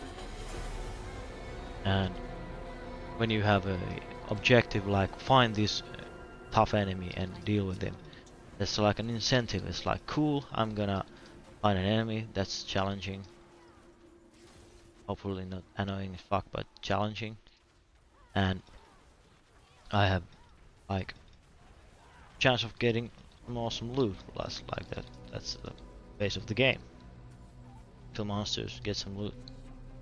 but you are running after one fucking wraith, like trash mob is like super annoying and dodges every fucking thing and it doesn't give anything. So that's again the incentive to do something. Also, I don't like these objectives where you need to gather fucking bloodstones or some shit. Just make the objectives like trash the idea of a bloodstone or fucking seal or whatever, and just make them have bosses like elites. Here's this guy, okay, he holds the key, whatever, and you have like 5 objectives. Find these elites, some of them or one of them is going to drop the key. That's like an example of a nice objective. You have incentive to actually find them, to get forward, to go forward into the further into the dungeon. Yeah, you go around collecting fucking underpants for your grandmom. So don't do that shit. Just don't do that shit. It's demeaning. And again, it's like artificial lengthening.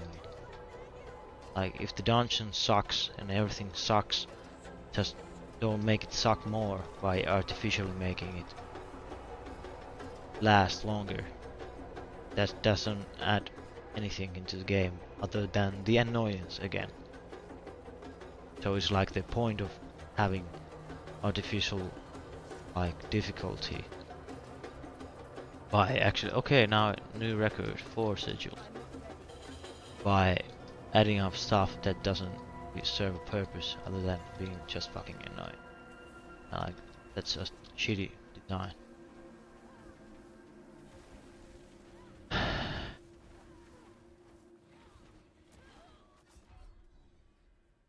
What the fuck killed me?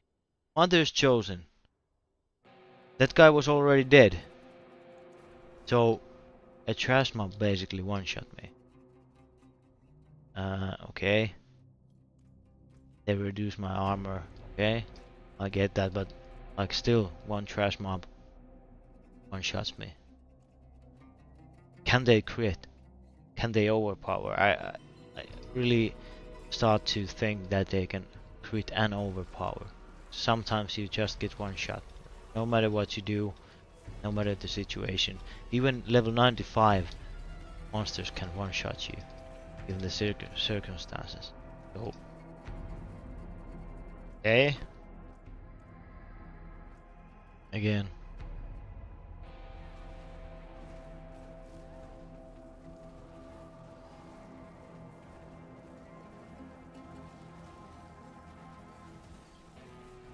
In my opinion, the monster shouldn't be able to crit or overpower at all.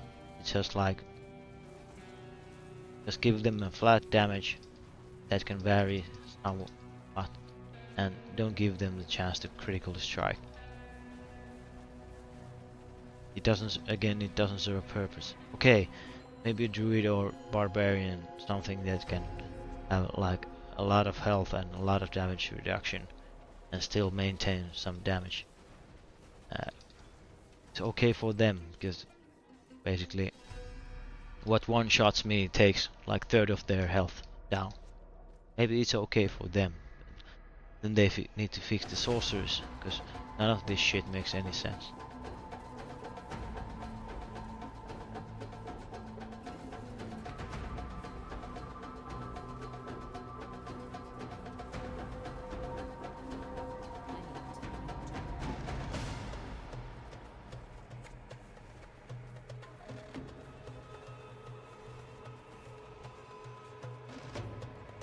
Again, with the effects on the ground, they are like just way too hard to actually see behind all the clutter.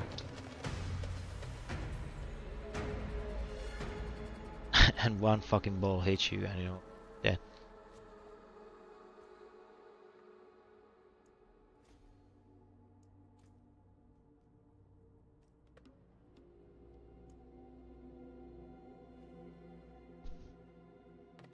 Backstabbers. So they deal 2.5 times the damage whenever they are behind you, and that's just Stonebane's Wrath, that's Nightmare Portal. Barrier Breakers, this would be a nice one. But since they have Barrier Breakers, undoable. Suppressor, annoying as fuck. The dungeon is shit. Cathedral, the monsters suck. Barrier Breakers, undoable. For some reason tier 24. Sigil. Barrier Breakers, again undoable. Honor. Yeah, this is doable. Annoying but doable.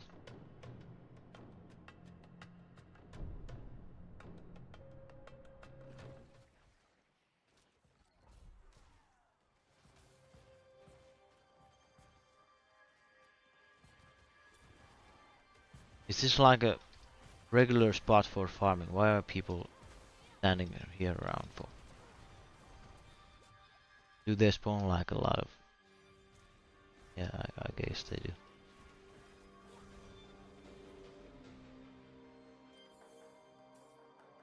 I need time to prepare that. It's boring as fuck.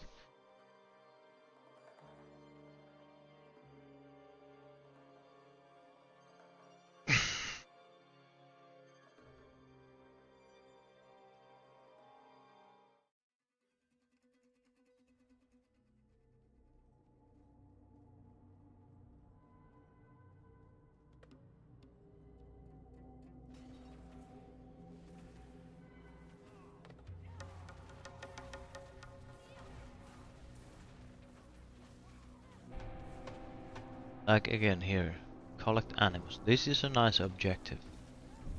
It's really clear what the intention is. You need to find these elites that are shown on the map as bosses, and you go and take them out and you collect the shit. Well, I think, well, the animals should be just absorbed into you. I don't know what's the incentive again, or the reason why you need to pick it up. Isn't it like enough that you kill the monster and just get the thing? You could get like an animation where you just absorb the stuff. Again, good idea. The implementation somewhat like short of the actual idea.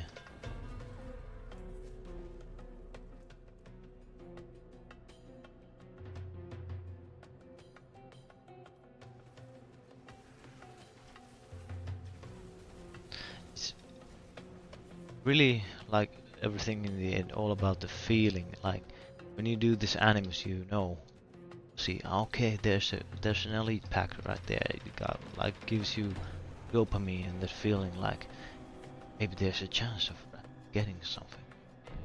Instead of like, okay, there's a blood orb and there's like 3 regular skeletons there defending it like it be a fucking challenge. Like, why? Again, what the fuck would you do something? I need time to Design something like.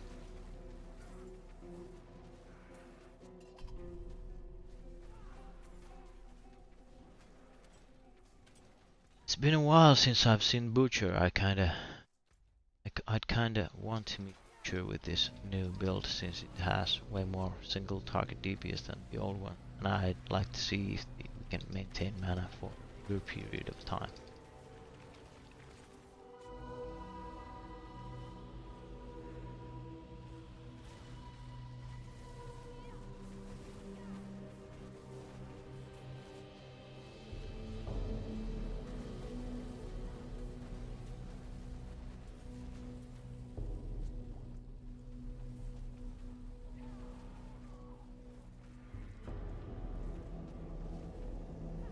I need time to prepare that.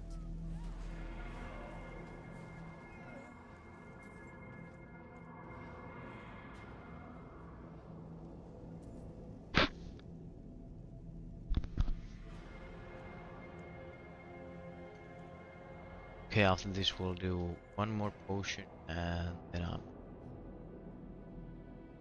I'm not ready yet. break and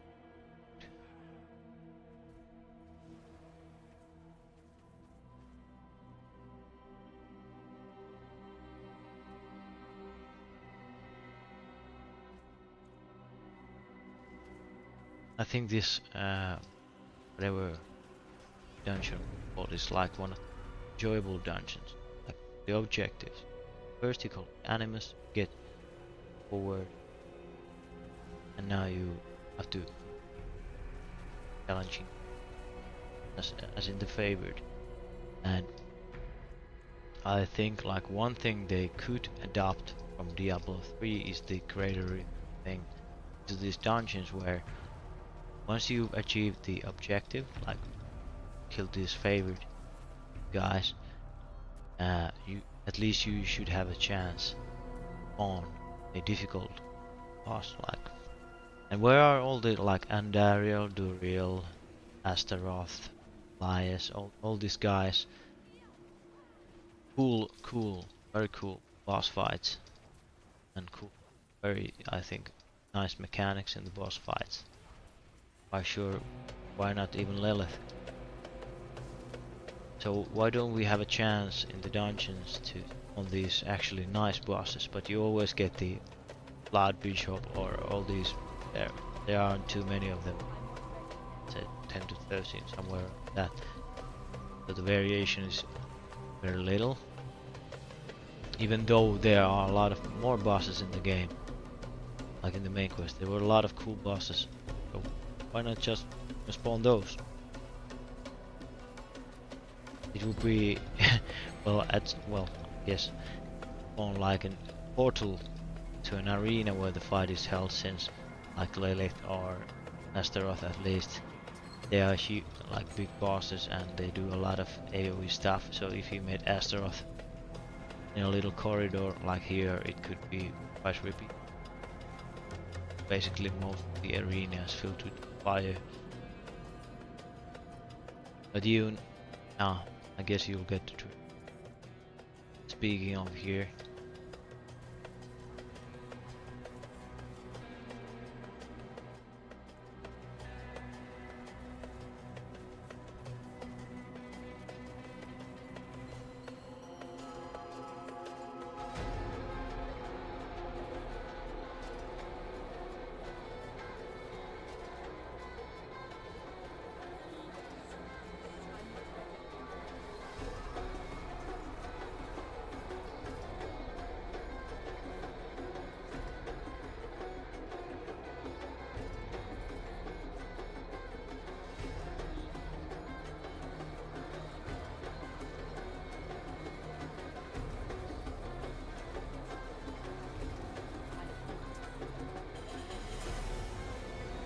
okay, now we have actually gotten a lot of unique items. Like yesterday, I'm not sure if I found a single. Again, actually it's temerity. Surprise. I'm not ready. Still the roll is that. To stop. Heirloom, bad. Roll is quite nice.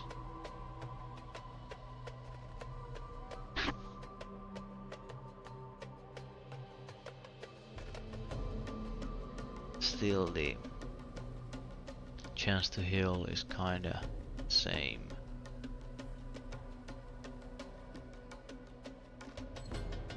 Well, yeah, they are worse.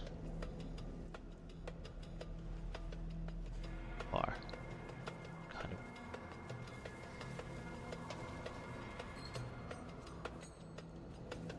I'm not ready yet.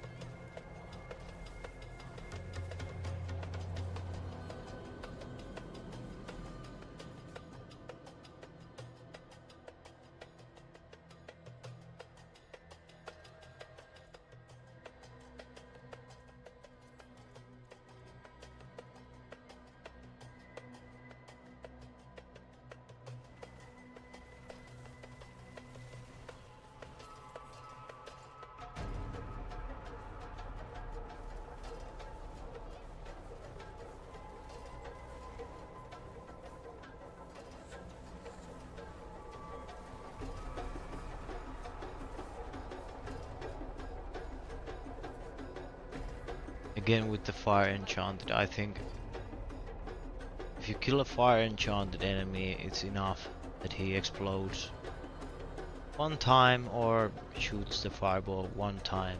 There's no need for him to explode 3 times after he already has died. It's like that excessive. I need time to prepare that.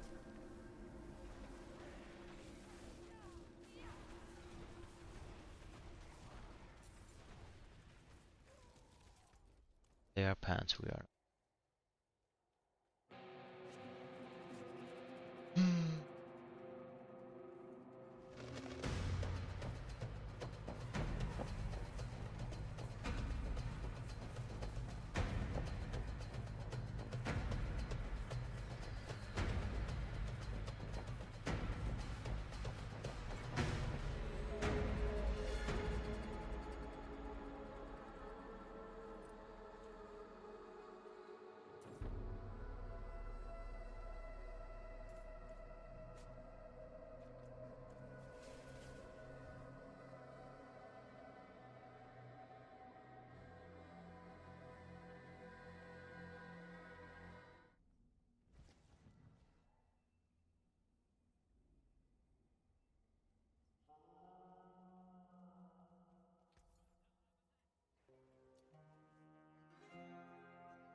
I thank you.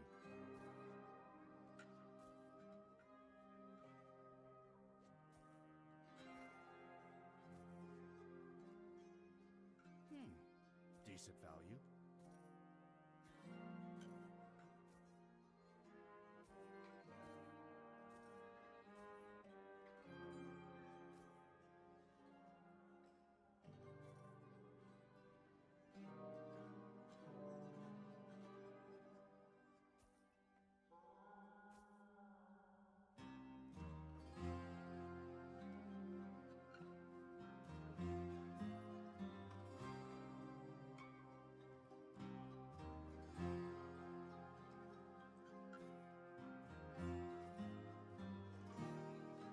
This I can sell.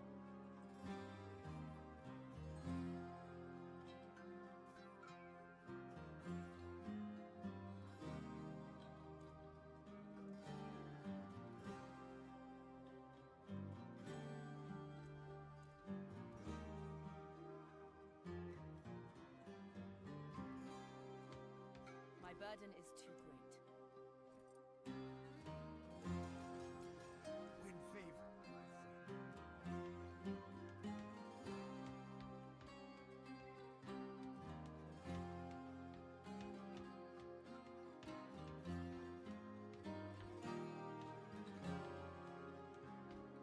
Yeah, they are way worse. I cannot carry more. See? Finest skins of leather and steel. Gently used. Yes, I kind of bad, but since they cup for us.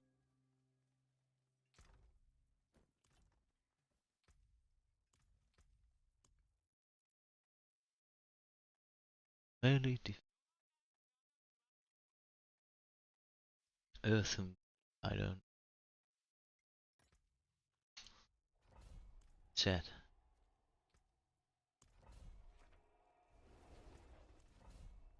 I didn't do the actual dungeon again, so it bugged.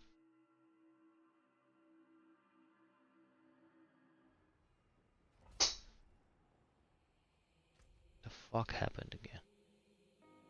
Went in the dungeon and that were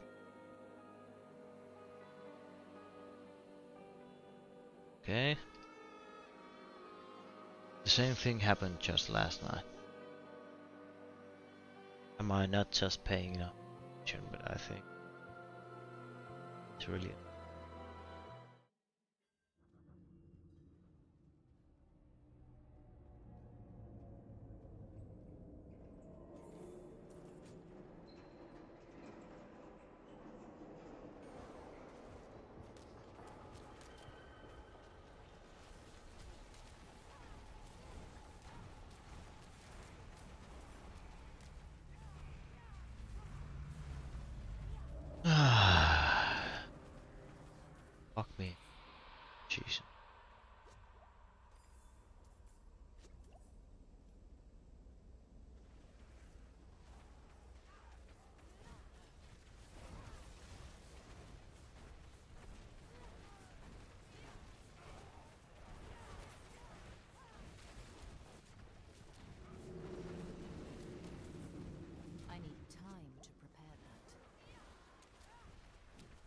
fuck, man?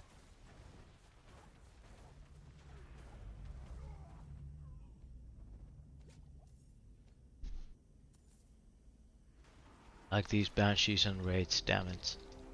They really need to be adjusted. There's something just... Or is it the fact that it's just fucking crit half? I don't know what it is, but something.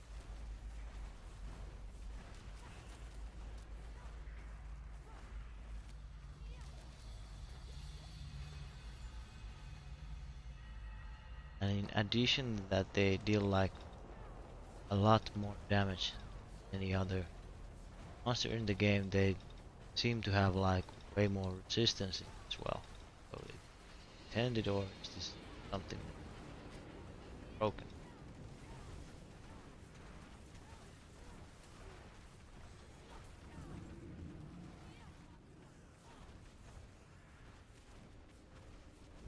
So example for this guy, he took 84,000 meteor.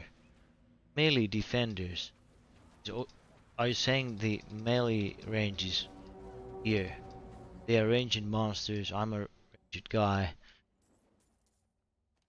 It says melee range. Like most melee attacks take like 2 tiles in front of you. I'm basically half a screen away and they are still I'm not in ready fucking yet. melee range. They are fucking ranged. How is that shit calculated or bugged as well? Same as there. Like I'm at this range. And here, this is melee range. But I don't. But there's something about this all. And the actual fucking 40% off, 60% less damage. I got it if it was like 10% or 50 max, but fucking 40 or 60.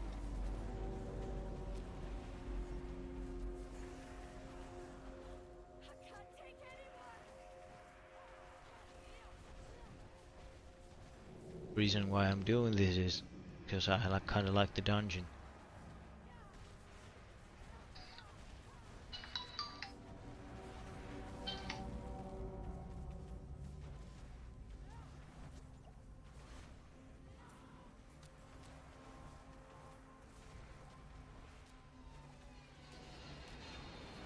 I'm not ready yet.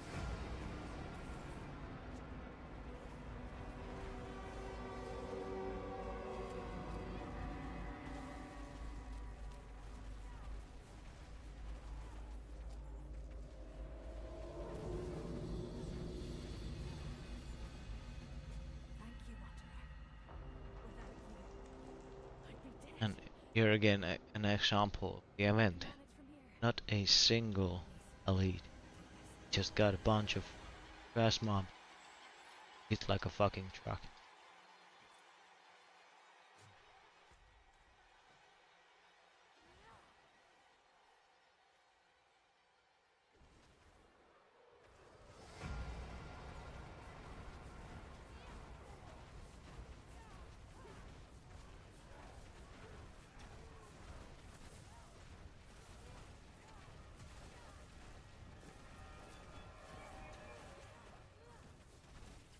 Again there. Like this guy was and he frozen but still something stunned me. Okay, one lightning ball hit me in the back, so is it like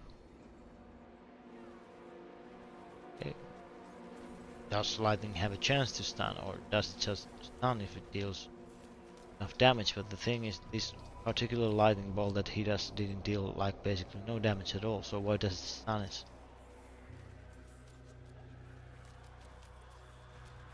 I'm not ready yet. Something already deals a lot of damage like lightning. I think it should not.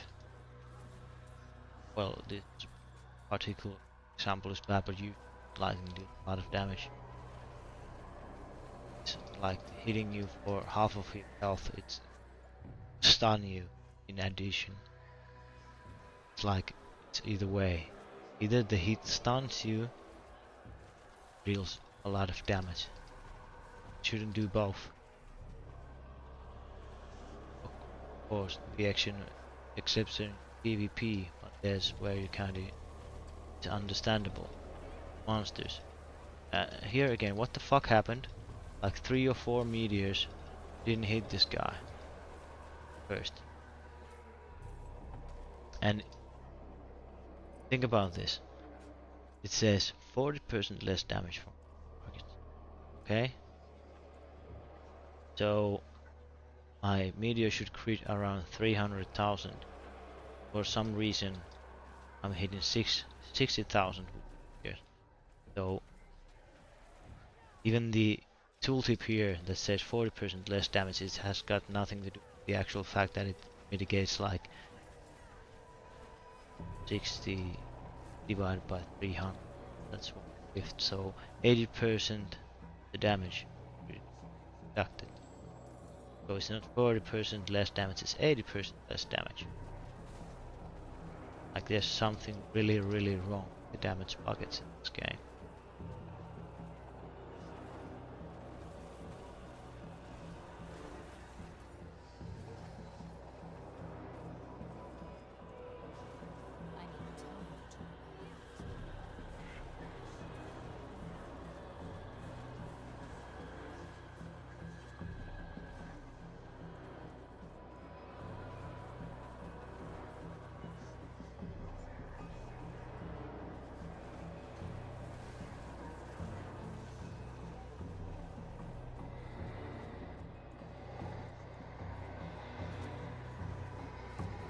I need time to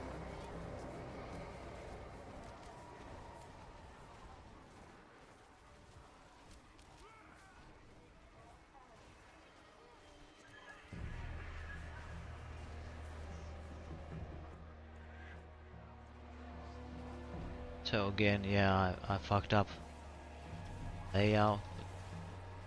Why does it have to be designed in this way that if I kind of don't register and fuck up collecting the animals, I can't go back here, there. I actually need to run all the way back, like Jesus fucking.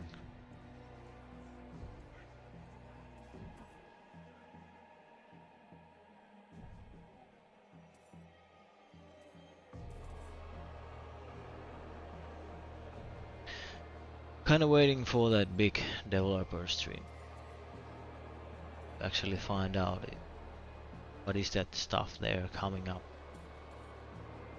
to see. They are like from the campfire chat, well,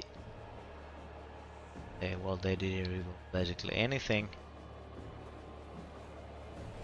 and it was basically more just annoying than informative. Well, called a campfire chat, so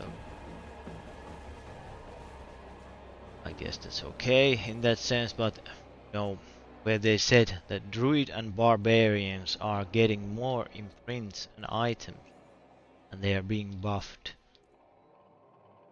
So, okay, druids and barbarians are already super good, but they are being buffed. No word whatsoever, nobody's talking, there's a complete radio silence. Sorcerers. Nobody is saying anything about sorcerers. It's like the class doesn't exist for the developers at all. They speak of every other class, their developers, teams, and those chats, but not a word, not a single word about sorcerers. Problems what we are experiencing right now. Like that's just insane. Just insane.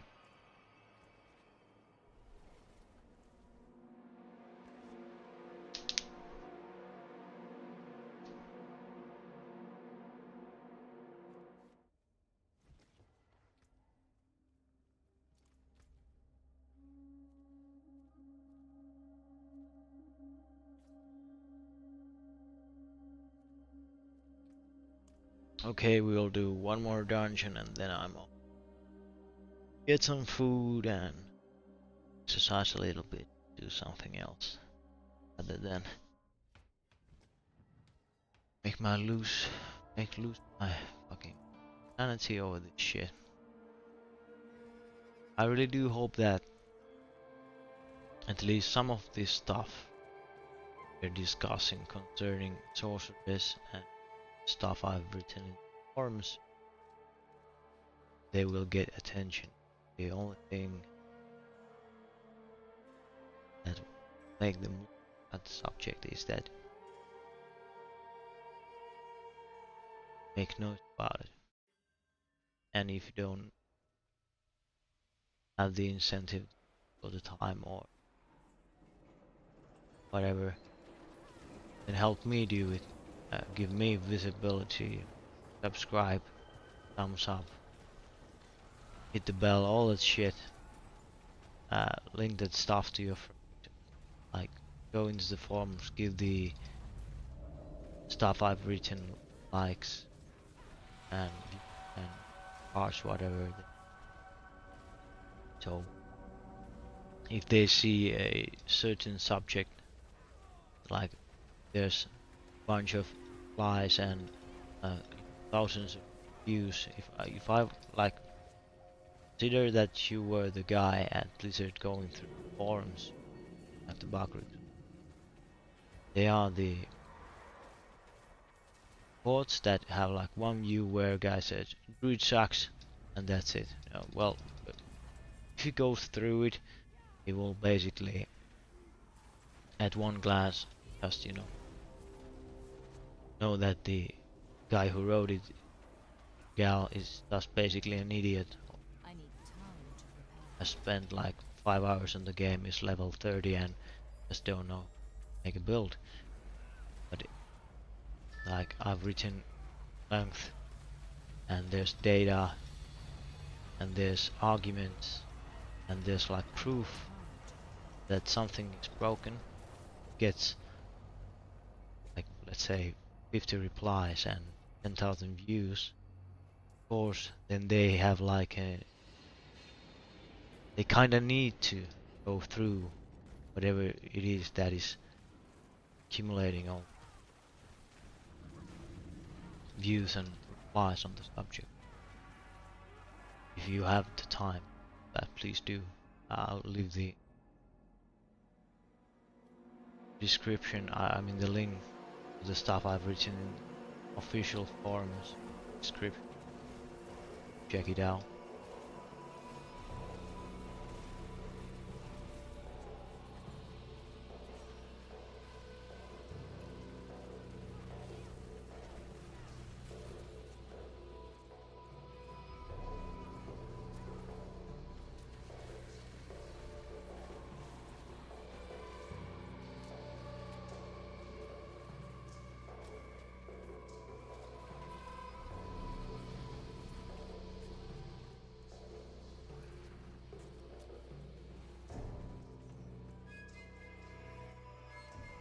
Okay, how does this place actually fucking up something? It's running.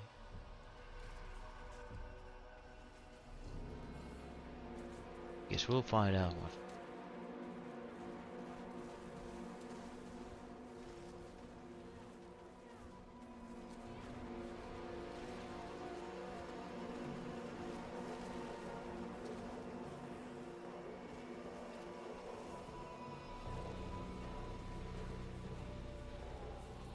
Like this is the perfect example. It's a level 95 dungeon, it has no affixes, like a regular dungeon. I'm level 100, my gear is, well, of course not maxed out. Really nice. And there is nothing wrong with the build. Just the fact that fire deals no damage. Like every other class at level 100 on this level 95 dungeon, basically they would just run through the enemies, their basic skill, the same amount in skill, easily they can crit 200k with their basic skill. My basic skill crits like 3000, Pew! 3000 pew. That's a really good critter, right?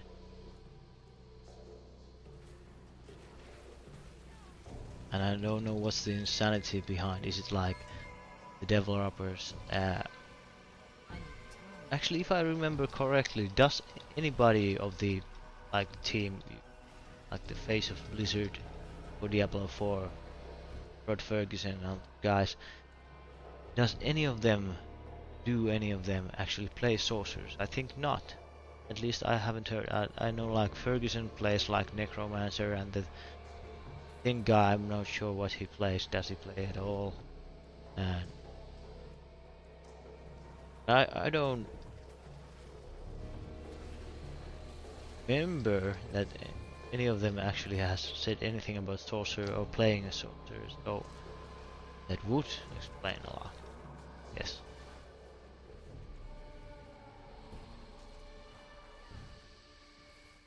Yeah, it shouldn't be the. It shouldn't really matter if the developer team don't even play the class, since it's a class in the game and it should be on par with the others.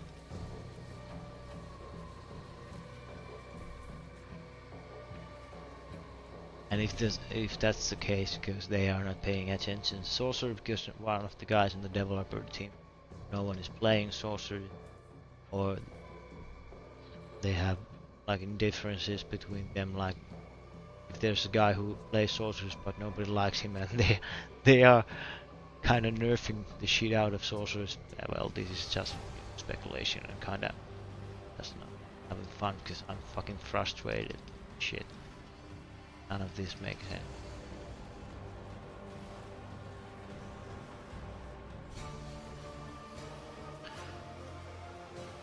There you have it.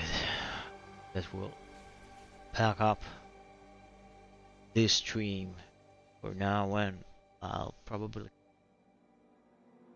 later on with some exactly shit we're doing now. I guess just want the upgrade for our offhand in order we can make the new build video and actually show off how the Decent value. mana sustain works out, if it works out, but now it seems to work out. So basically lucky hit gaining 25% of our resource pool, that 30-40%, also I thank you. pushing up our primary resource mana pool up to like 160%. So if calculation there, every lucky hit that restores mana will basically 70-75 mana, as in 3 meteors. So at least in my calculations, it should start to work in a way against single targets where we can reach the point, the lucky chance that we can spam meteor, and we could possibly get rid of firebolt and use like something else.